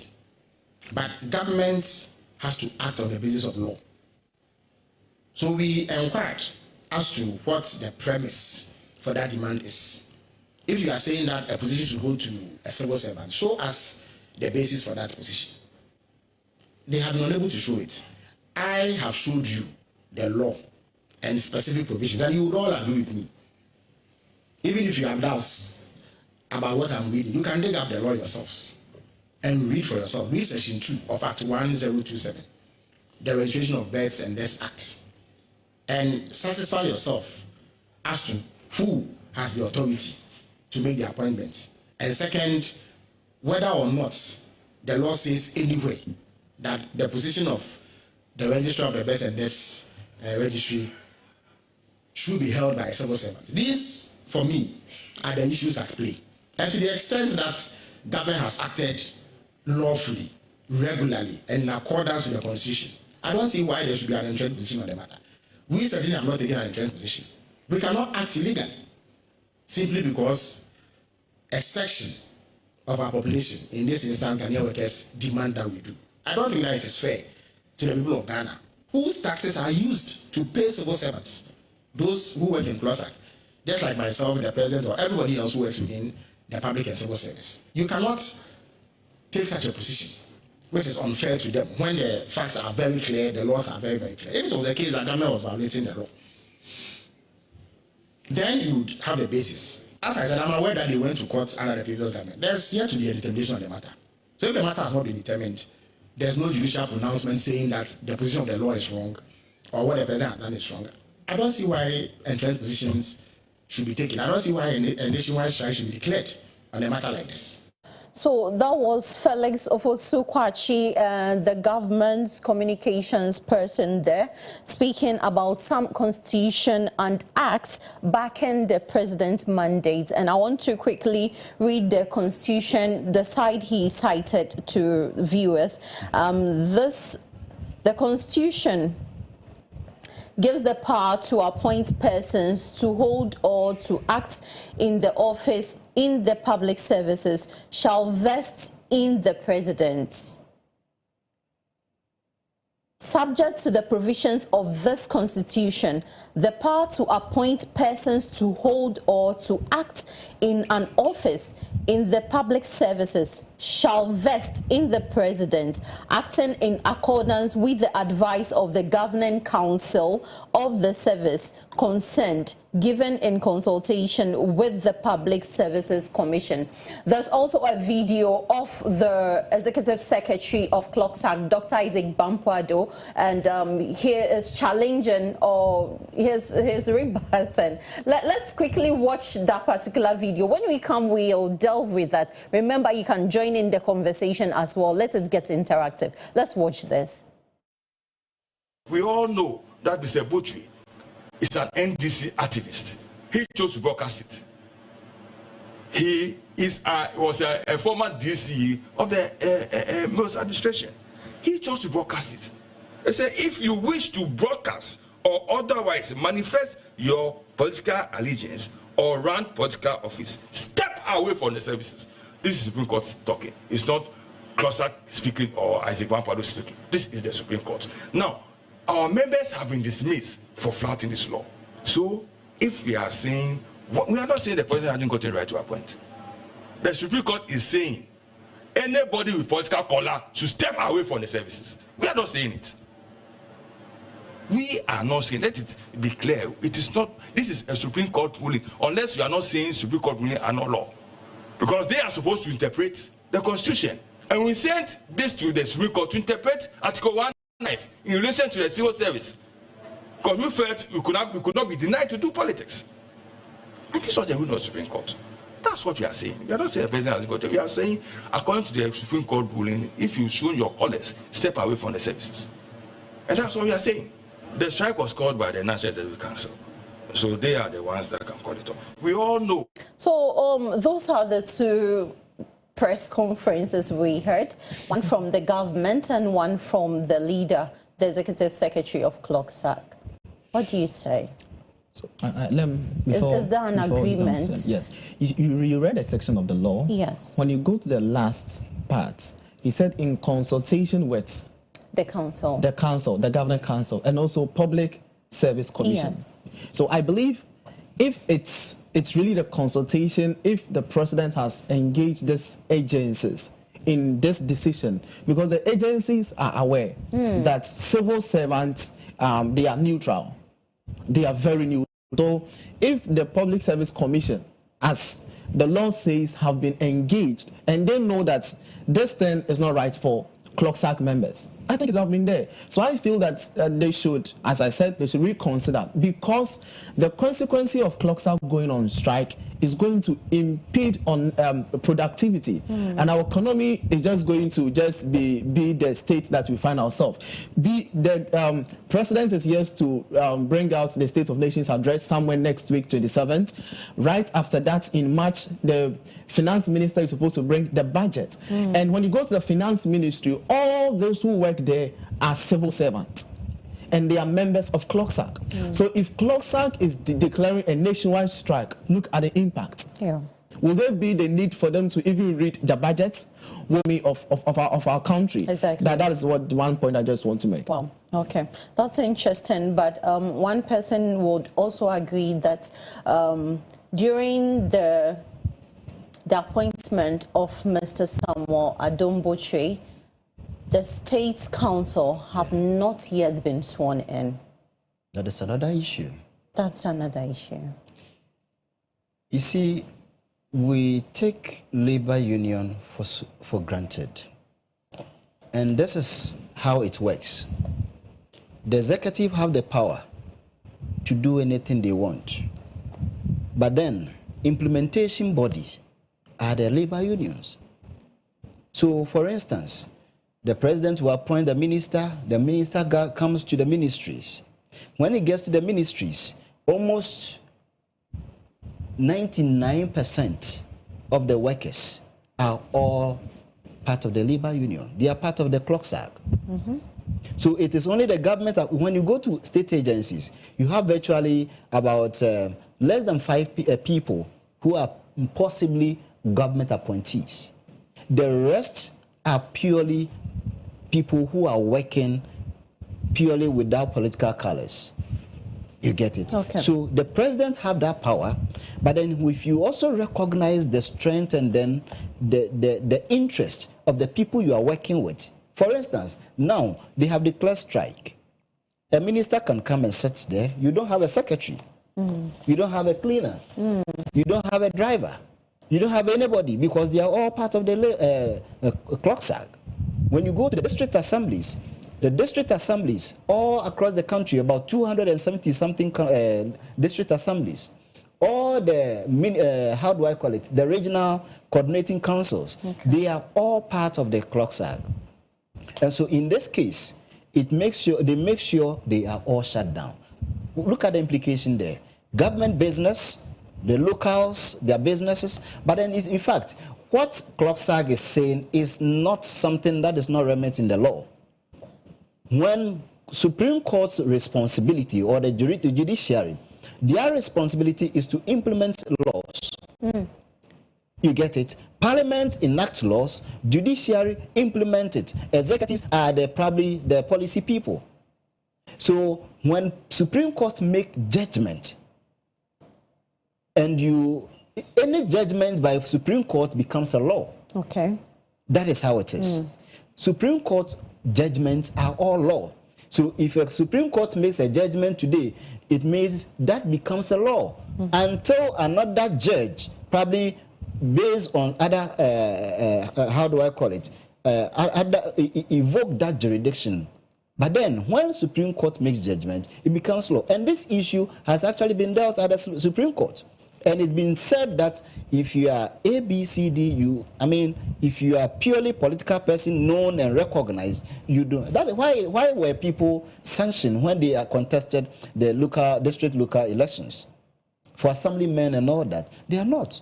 They are not supposed to be. So in fact, government, if you're a government, compromise is very important. Sometimes you may have all the rights, but then look at the interest, look at the impact of your, rights. If it is positive, then fine. But if it is not positive to the people you are there to serve, then why don't you evoke or revoke it? All right. So I quite remember in 2024 during the Thanksgiving service of CLOG, Dr. Isaac Bampardo mentioned some few things, and he warned actually that the association will use workers' power to oppose any actions that compromise the positions of the civil servant. And I want to quote him quickly here. Then we move on. He says, there is a Supreme Court decision that says that no civil servant must owe his appointment to partisan activities. We want to believe that the incoming government would adhere to the Supreme Court ruling and ensure that politicians are not appointed to encumber civil service institutions. So it looks like he saw that and warned ahead of time. But this is the state we are in. So I think they should go back to the table, sit, dialogue, and finalize the issue. I think that would be the best thing for them to do. Yes, they should go back to the table. And also, do you think the part of the Constitution that gives the president the sole right to appoint such people into such offices should be amended?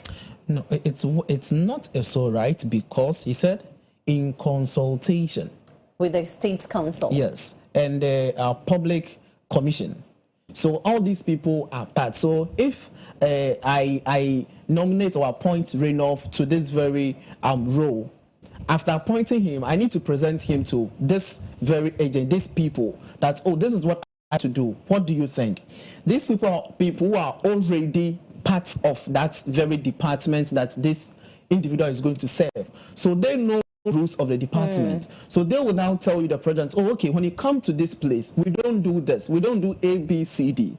But if at the end of the day, maybe they tell the president we don't do A, B, C, D, and the president goes ahead and says, oh, Mr. ABC, still go function, that should tell you that there have been some kind of breach over there. But the issue is, we don't know yet whether that consultation was really done, of which we can't speak to it because we don't know. But if it wasn't done, that's why I said the best way to do now is let them go back to the drawing table. That is where we make decisions. We are a peaceful country. We don't move by this kind of thing. So I believe government and CLOG need to sit on the table again to discuss issues. All right, so we went around and just to ascertain what is happening on the ground.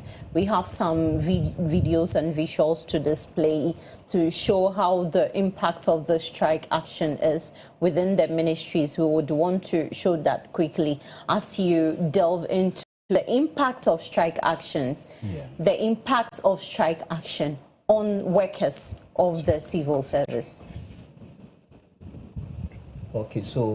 Okay, so I think here, virtually, the entire ministry is empty. Nobody's working. Nobody's working. But we also have our reporter on the grounds who would be giving us updates on what is happening. Currently is 8:58, and Peter would be talking to us shortly about how workers are trooping in and all that, if there are any.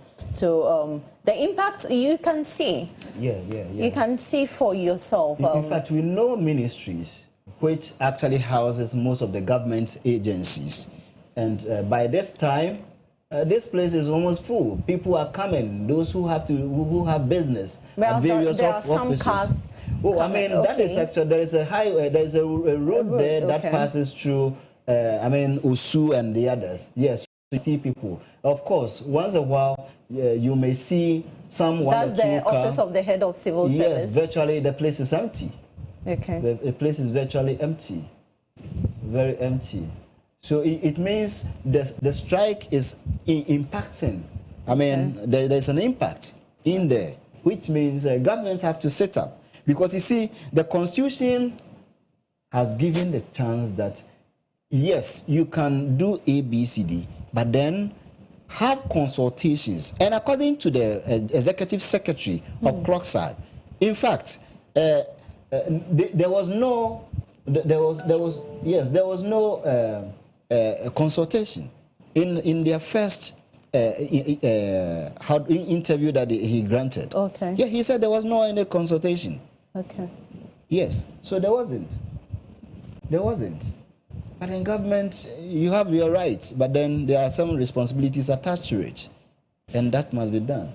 And in fact, yes, actually, we should just be careful, because if not care is not taken, if this person is maintained, another government will come, and whoever has told to be able to get to that position will have to be taken away, and another person being given a political appointment, and will end up infiltrating politics in the entire civil service regime. You have something to say? Yes, just something small, just to add up, is the fact that the president has the power, as we keep on saying, but the stand of CLOG is don't appoint someone who is politically exposed. The only thing. So you can end up appointing any other person at all, but not someone who is politically exposed. Okay. So I think that is the only basis for CLOG argument. So government should listen to them. I would always say, let them go back to the drawing board.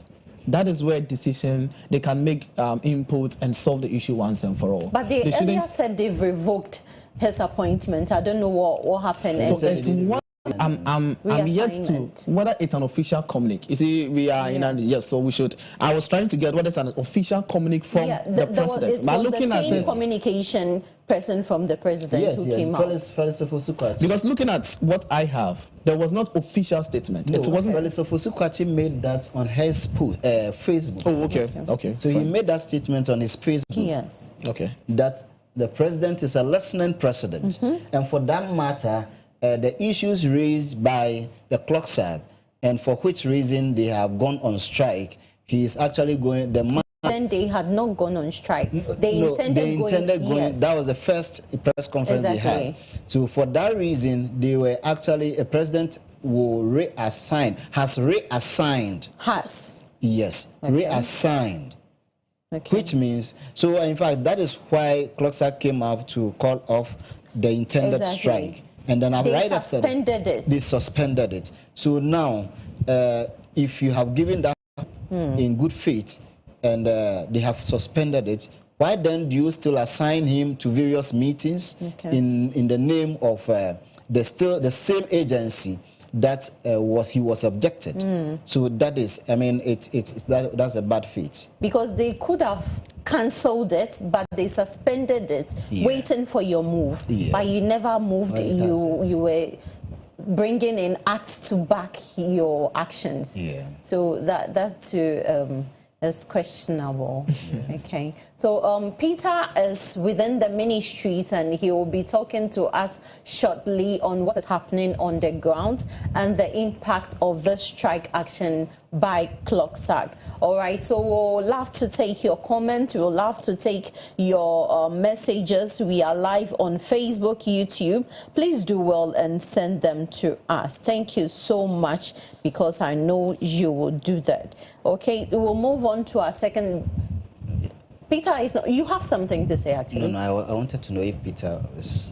Yes, Peter is on the grounds, but we are not getting in touch with him yet. Therefore, we would want to move on to our second thing. The second thing is about the National Education Dialogue, our education system. Our education system keeps undulating. At a point, we think it's at its peak. At a point, it's down. What is really happening? Do you think the National Education Dialogue will help solve some of the education problems? Okay, so I would say yes, it will, because we need a reform in our education system. A lot, of course, because over the years, stakeholders have raised a lot of concern about reforming the education system, but it seems impossible. But steps were taken. Steps were taken, but we didn't really see the entirety of that very reform. It's not like it's a new thing to Ghanaians to have reform in the education sector, because reform has happened about 4 times in the education sector. In the year 1951, there was a reform known as the Accelerated Development Plan for Education, ADP, in the year 1951. There was another reform in the year 1987, which was known as Educational Reform. And also in 2007, there was the 2007 Education Reforms and the new curriculum. So all these things have come to being to help our educational structure.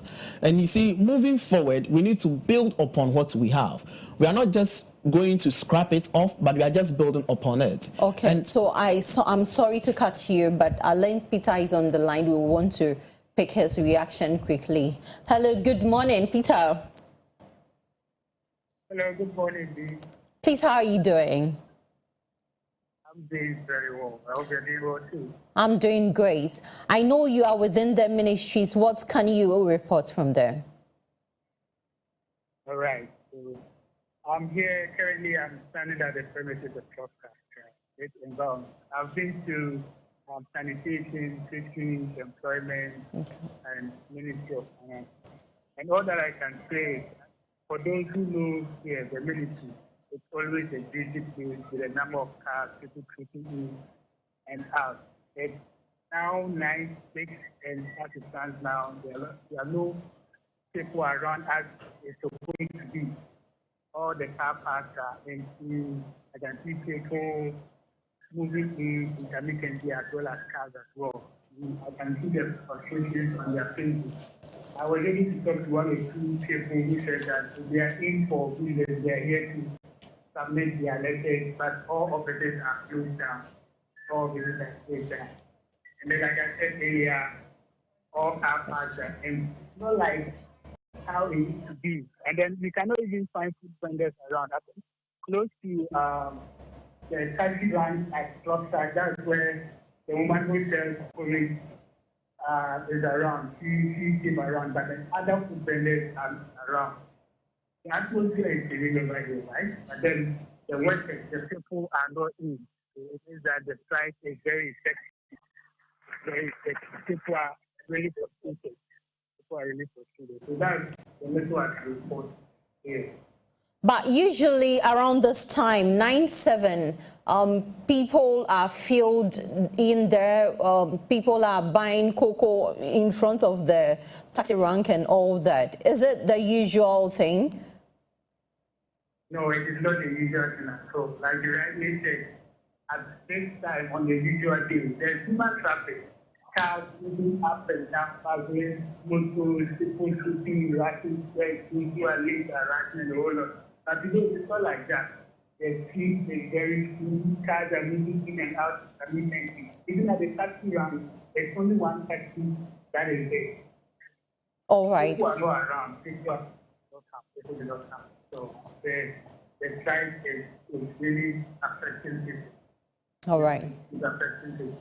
Okay. Thank you so much. We'll get updates on that particular story, hopefully to talk to some of the workers if they are around to know how this has affected them as well. Thank you so much and have a good day. Okay. All right. So there are a couple of messages here. I would want to read them out quickly. Okay. So this one says, your strike makes no sense. You could have done so on the grounds of salary or mistreatment of an employee. If I were the president, I would have employed others to fill in the gap so all CLOG members go home. How does one appointment affect CLOG? Ghanaians are watching you. So far, I've not heard a single person outside the CLOG supporting this useless strike. All right. So, yeah, so that's the comment from people, and I would want to also hear from your side. Let's move on to the National Education Forum. You were on a particular conversation. Yes. So I was establishing the point that over the years we've experienced reform, so this is not going to be something new. And one interesting part is this one is having a committee of 8. They are going to see to the affairs of everything that they are going to do. As you said, it started on 18th at Ho, and I was asking myself that we have about 16 regions, and I think they were going to go at least in all regions or some part to gather stakeholders and they engage in for them to bring in their inputs on this very matter. But getting on one of the outline of the committee, I got to know that it have been break down to zonals. So Zona 1 or Zone 1 was what they did at Ho.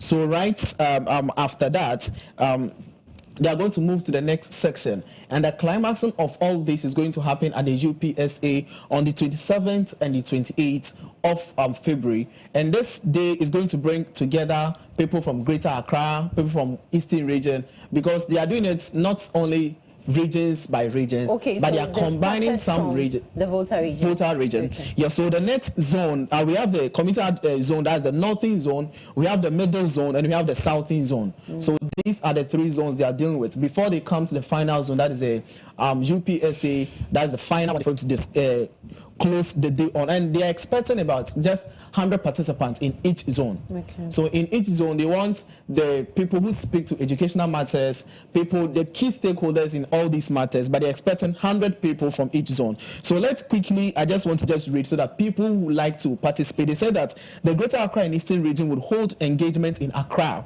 while the Western and Central region will hold DS in Cape Coast. So Western and Central will hold DS in Cape Coast. Eastern and Greater Accra, they will do DS in Accra.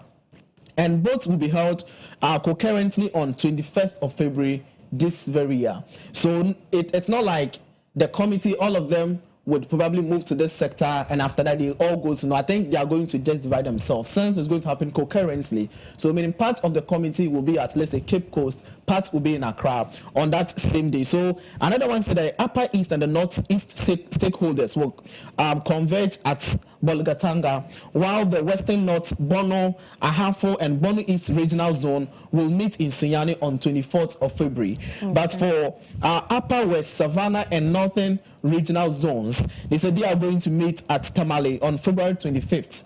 And Ashanti region will be doing this separately, and they will do it at Kumasi on 26th of February. Okay. So this educational forum is actually in zones. Yes, it's going to be in zones. So all stakeholders who are supposed to be there are supposed to be there per the calendar given. But there was one major thing that the chair of the committee said, and he said that they have 3 key things they are supposed to look at. And one of the major things they are supposed to look at is supposed to be the funding, the source of funding. And I hope we will just delve into it, but I just want to mention, said the source of funding, and they're also supposed to look at the restructuring of the entire educational system. And the last thing will be for the fact of the framework, the regulated the regulated framework of the education system. So source of funding, the restructuring of the education system itself, and the regulated framework. Okay. So these are the three key things that they are supposed to have a look at. And they also said that they are picking some key things from the manifesto of the NDC, and they pick 5 pillars, and out of these 5 pillars they are going to base on to have this dialogue. And the 5 pillars they picked, the first one is supposed to be what we call the addressing issues of infrastructure, of which I know the last time we talked about infrastructure in the education sector, having this kind of yellow and gold, especially in the free SHS, and even in some basic schools people go for the afternoon shift, people go for the morning shift. So all this infrastructure, they said they are going to have a look at it. The next one also is supposed to be the context of our basic education and also secondary education. I think it's something they should pay critical attention to, because our basic education, the last time as a young guy was carrying his brother to school, the bridge that these are things that they need to critically look into. I'm expecting more of practical things than the theory, because we should move away from theory. Our education system has been theoretical. Always you go to school and you learn about A, B, C, D, and when you come to the workplace, you can't even apply. It's so different. One of my friends called me, we did accounting, they'll be like, Clement, I'll be like, yes, hey, when we go to the work industry, what we did in class is different. I was like, yes, it's different. It's different because our education system in Ghana is more of theory. And we have programmed the students for exams purpose. Because for example, I will learn for the sake for me to pass my exams, and I'd be, after examination, just ask someone. Just a week, ask the person what was A, B, or C. The person can't tell why, because it is, we've programmed for us to memorize it. Let's come and pour. We pass, we get a first class, we get a second class, and there's no results to show. So I think that we should move from the things of knowledge, that theory, and let's come to the point of problem solving. In science, we've learned physics, chemistry. When it comes to the field, it's difficult to apply. So we are expecting, aside what they are going to do personally, or other people are expecting them to do more of problem solving thing. They should bring more of problem solving in our education system, and let's move away from this theory. Let's move away from the outdated curriculum. Some of the curriculum should be, I believe it should be scrapped off, and new ones should be introduced. That is the way for us to go. Aside that, it will be difficult. So President John Dramani Mahama have some expectations from this National Education Forum. We want to watch that quickly, and when we come, we continue with our discussion. Please. Because what worked in the past no longer suffices for the challenges and opportunities of today and tomorrow. It is this realization that has brought us together here today, united in our belief that education reform is just not an option, but a necessity. Ladies and gentlemen, the National Consultative Forum on Education is a platform to bring all stakeholders to the table: governments, policymakers, teachers, students, parents, traditional leaders, religious leaders, political party representatives, development partners, and all members of civil society. We are here because we recognize that the task of reimagining Ghana's education system is not one that any single entity can do alone. Education reform is a shared responsibility. It is a collective journey that requires all voices, all perspectives, and all hands on deck. This consultative process, I believe, will bring out the best solutions born out of dialogue, partnership, and mutual understanding to deal with our current and future challenges. Our goal today is to engage in an honest and productive discussion about the current state of education in Ghana, to diagnose the challenges and craft a bold and actionable roadmap for reform. As a government, we are fully committed to this process, and the outcomes of this conference, I assure you that your recommendations are not going to gather dust on a shelf. They will not become symbolic recommendations, but they will form the foundation of a comprehensive reform agenda to build an inclusive, equitable, and transformative education system for Ghana and for the benefit of all Ghanaians. And so we'll prioritize the actionable reforms proposed here with clear timelines and measurable outcomes to guide our steps. Regular updates on progress will be shared with the public to build trust and transparency. We'll increase the allocation of resources to critical areas, including foundational learning, with a focus on the 4 literacies that I talked about: language, mathematics, science, and culture. Teacher education and capacity development would also receive attention. Infrastructure development and education technology also included. Deepen partnership with parents, traditional authority, and local communities. And I'm happy that the Honorable Education Minister has already announced that PTAs can engage with schools It would be a forum where PTAs can really engage with schools. That was the President, John Dramani Mahama, speaking there. Let's take a quick break. When we come back, we'll delve into more.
Thanks so much for staying with us. And this is the main segment. We are talking about the National Education Forum. We started on Tuesday. We are having discussions earlier. We displayed a video of the president's expectations of this forum. We want to touch on that a bit. You know, you can also send your questions. You can send your messages to us. Interact with us. Let's get interactive on this platform. Okay. So our president made mention of something, and I feel like it's a burden on their shoulder, because when it comes to education, it's about money. And especially when you think about the free SHS and how it's free and people still want certain things like the free food and all. They are trying to pull it, it's not coming, the money is not there and all that. I feel it's a burden on the shoulder. And if you want to afford a school, why don't you pay for your fees? Okay, so thank you once again. In fact, when it comes to the matters of education, it is, I always say it is the bedrock of every nation. And it is the heart of every country. And in the world in which we are, where every country is actually developing, every country is actually investing so much, every country is actually trying to propel its citizens to a certain angle of life. As a country, we cannot take it for granted. And we can all attest to it. Education sector is the biggest among all the government sector, even though, yes, the governments have done so much, successive government has played certain roles. And I can say, irrespective of some challenges we have, successive governments have actually contributed in a way. But then, in a way, but it is not enough. Because looking at the data from research done, or the reports, that is Commonwealth Global Youth Development Index reports, Ghana was not placed right. Okay. We, out of 183 countries, Ghana was placed in 125 countries. In terms of education? Yes. That is the quality education. The quality of our education. This also signifies that Ghana, we are doing something, but what we are doing is not enough. It means we have to look at it again. Okay. That is why I support the dialogue which is ongoing.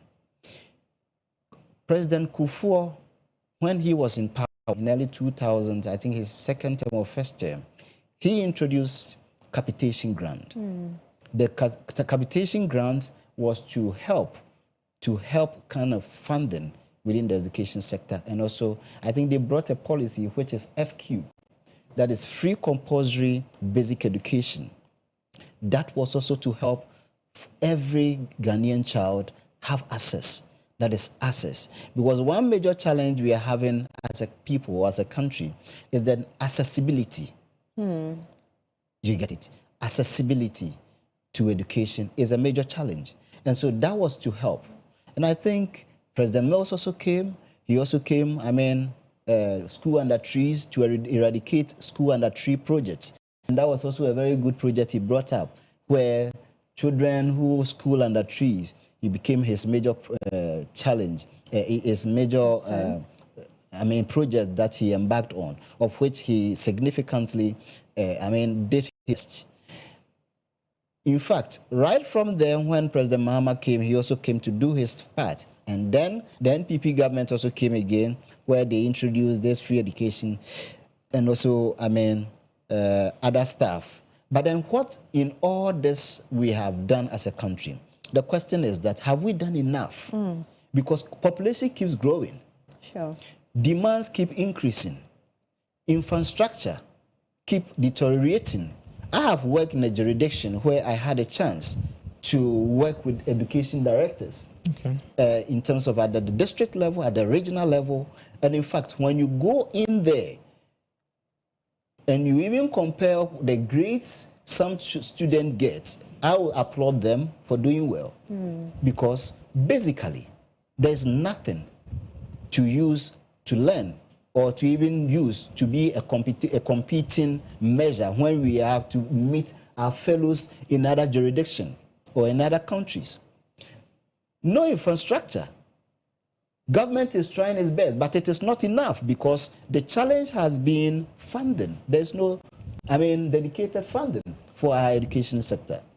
Okay. Do you get it? And it's becoming a major challenge. So they should, whilst the people, or we have technocrats and engaging people to be able to figure out how we can restructure our education system.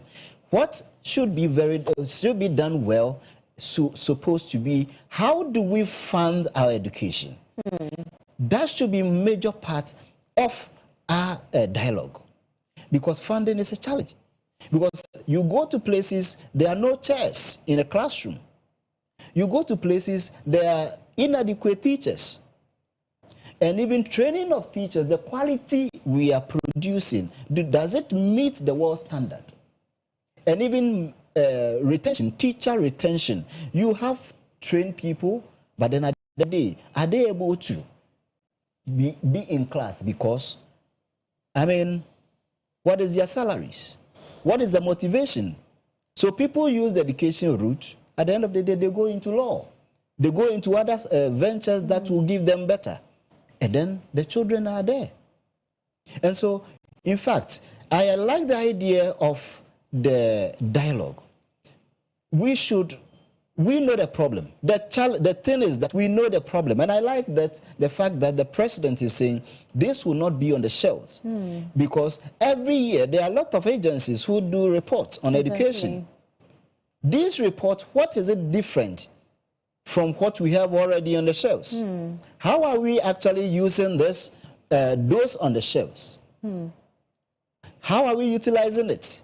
So if we have some already on the shelves, all these reports, all international bodies reports, when there's Commonwealth, they did their research, their reports, it's been there. What has been the implementation measures on some of the issues raised in it? So we should not just use the taxpayers' money, gather people, bring ideas which cannot be implemented. Exactly. You get it? And the problems that we already know, how are we solving it? Okay. There's a challenge. Now, CLOG is actually on strike. There are other things also coming up which might even affect because of salary restructuring. Yes. Which means the basic pay or salary of the Ghanaian person, who is equally a contributor of our education, is also in jeopardy. And so if you have a child and you cannot afford a child, based on your, your limited resources to take care of the child, you as a parent, your part as you are supposed to do, you're unable to even do it well, because these are all consequences or, things that lead to the jeopardize, or let me say, the challenge in our education system. All right. And so it is something the government needs to look at. There are no infrastructure. There are no teachers. There are places. In fact, you go to certain places. I've been to a lot of villages. I've been to a lot of. I've worked on various reports when I was in the Bono region, and in fact, you realize that there are schools that the whole school there is only one or two students there. Right. Yes, and there are a lot of things that contribute to what we are seeing as a challenge in education. There are places. They don't even have internet. They don't have electricity. They don't have basic human amenities. Why should someone get educated in Accra, get used to the system, being thrown to a certain village with no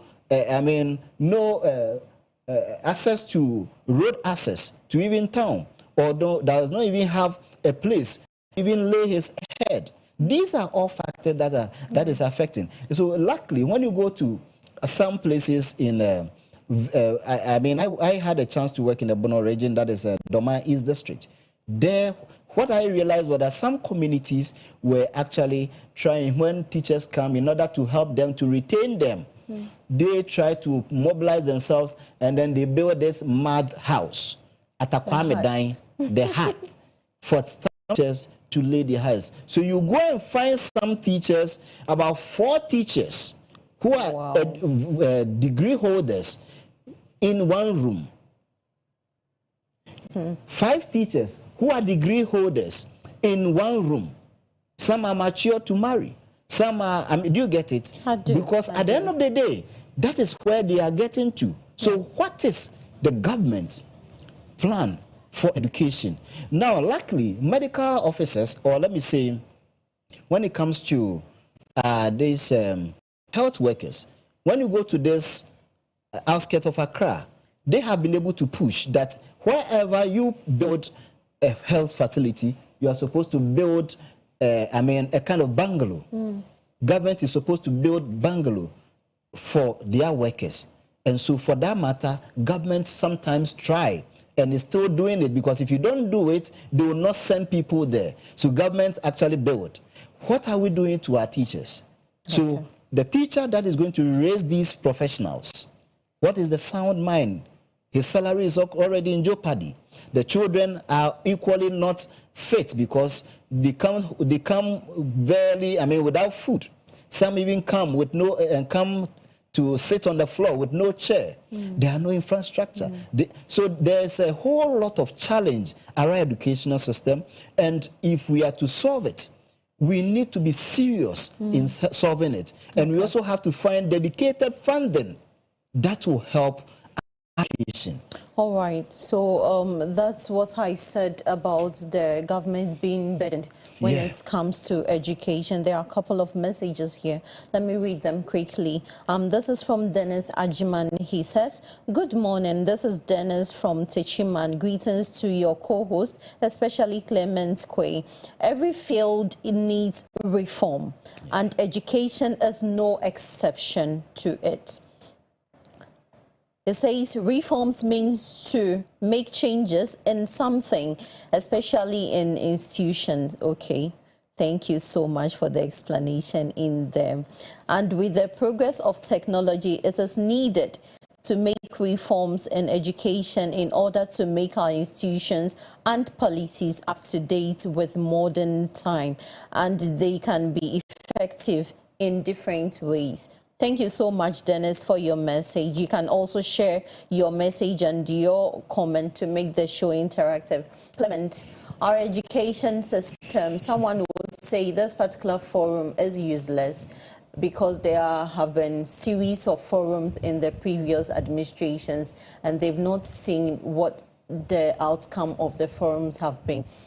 But here is the president of the nation saying that it wouldn't be on the shelf this time around. They will make good use of it.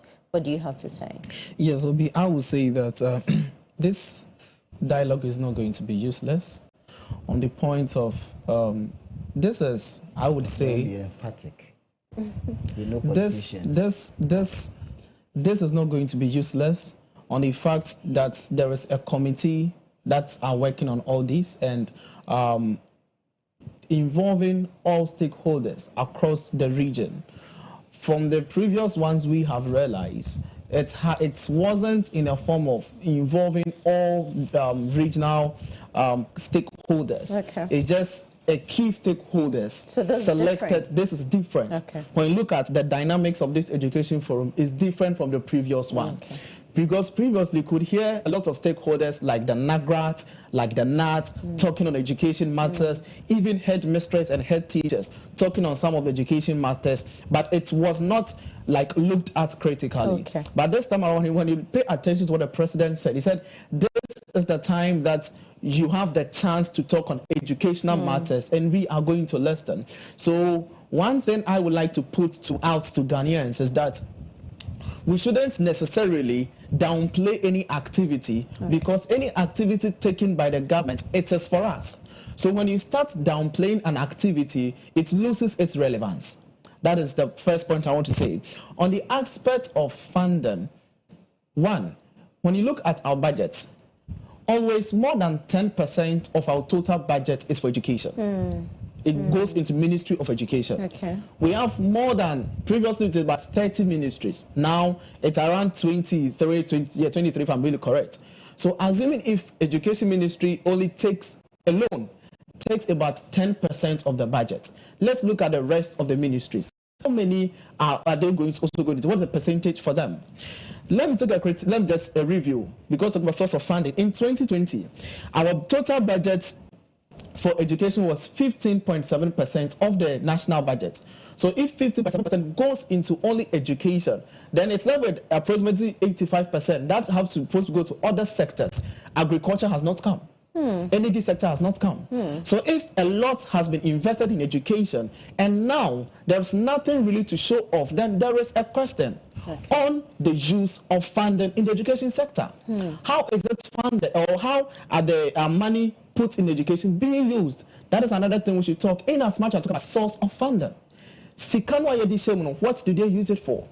Are they accounting for it? There's accountability, then it's a good thing for us to do. But if there is no accountability, then people are supposed to account for it.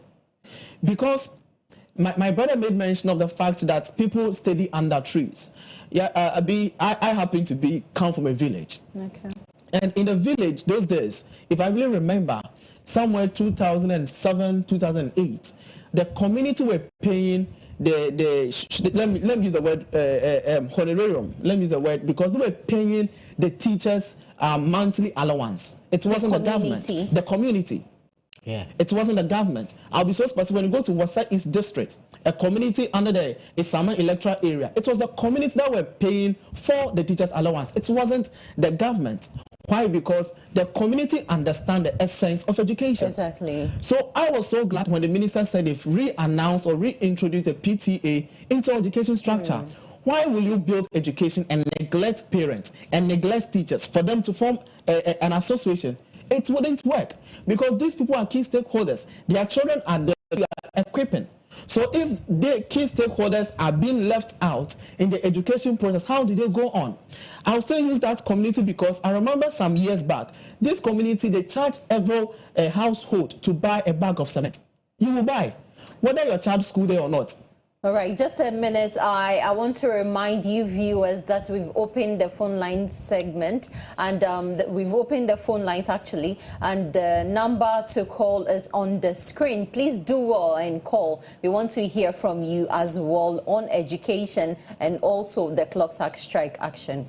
Yeah, so as I was saying, if parents feel part of the process, I always say that when you are doing something, let the person who is involved, let him feel important. If the person feels important, the person gives all his heart to whatever you do. But if the person does not feel important, and you go and take decision for the person to implement, at the end of the day, the person will do it anyhow. That is how education system is. Okay. So we want this committee or this dialogue to be a dialogue, as my brother said, it shouldn't just be just a normal dialogue, but it should be a dialogue that will produce results. Okay. Be on the other side of how the Ministry of Education use their money given to them. Over 67% of budget of Ministry of Education goes into compensation. That is payment for salaries alone. Okay. So just imagine, if they are giving you huge sums of money and only 60%, 67%, huge sums, more than 50% goes into expenditure. Expenditure that at the end of the day might not bring us. You see, in a business concept to tell you that we always have to invest in, or let's get into investment. Okay. Let's invest and let's see at the end of the day what we are going to get. But if more than 50% goes into expenditure, recurrent expenditure, then how is the education system really going to function? Infrastructure has not come in. Infrastructure has not come in. Yeah. Other sectors has not come in. So this is the thing that I think we need to take a critical look at. The money has been given to you, but let's look the breakdown. We currently have a caller. We want to let to her quickly. Hello, good morning. Oh, feel free.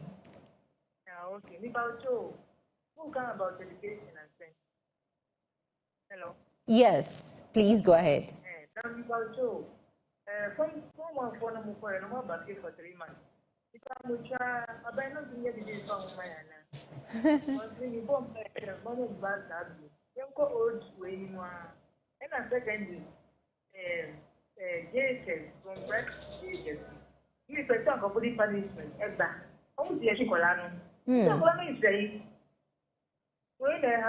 Okay.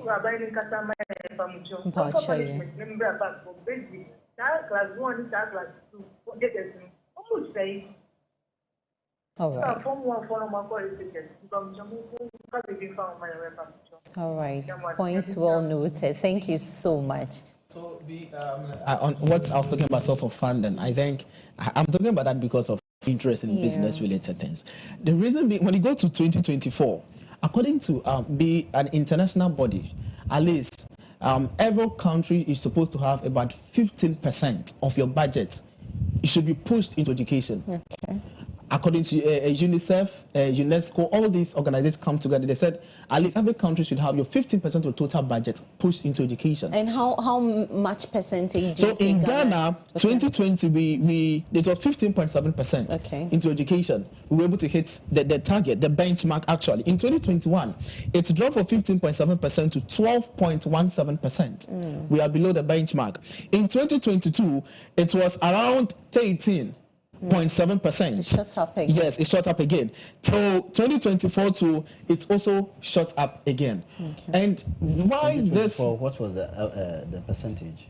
I'll get that quickly for you. So why this thing happening is because, one, let's pay attention to international recommendations on such issues. Two, someone might argue that in percentage-wise it falls, but in nominal, that is the amounts, it shot up.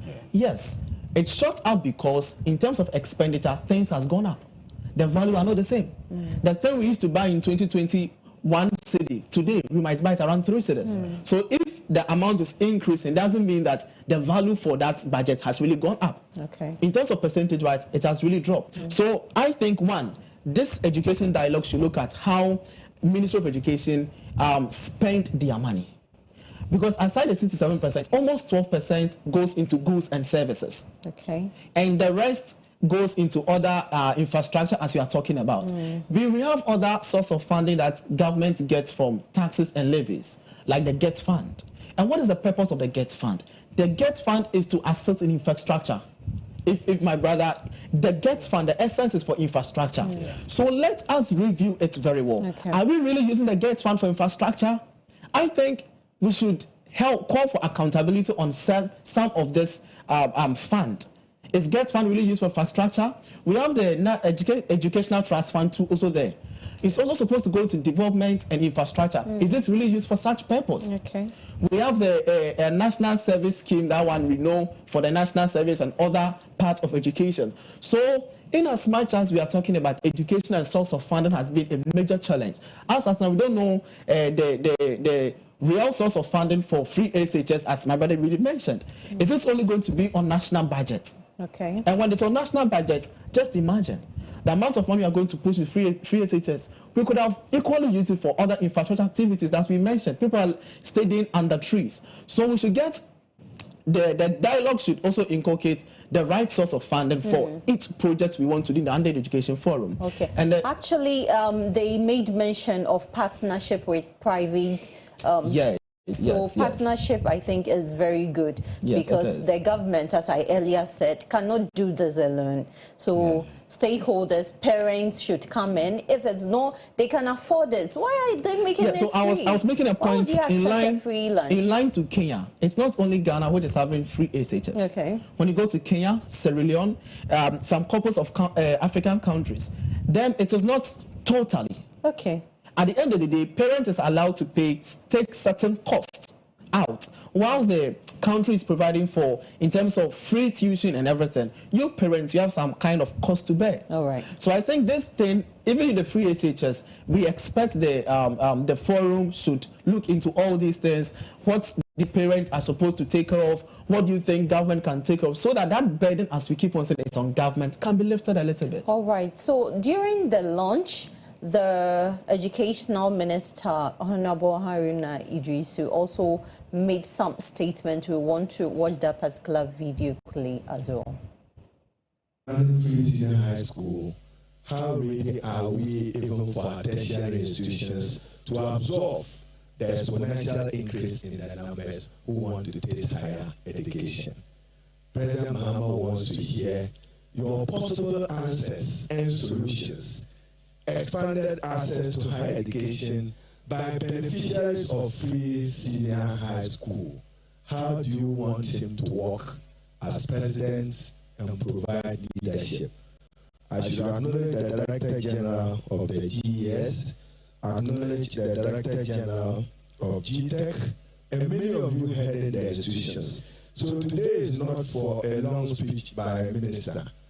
So for the regional chairman, to borrow your words, Yahweh saw, and then administrator of Get Fund, mine is simply to say a warm welcome to you, and I look forward to a very purposeful and productive engagement. And to Christina and the group that helps the Harmonized Development Partners Group. Mr. President is concerned with the exit of U.S. aid. What happens to initiatives previously funded by those donors? Can the state come in with already challenged inadequate resources?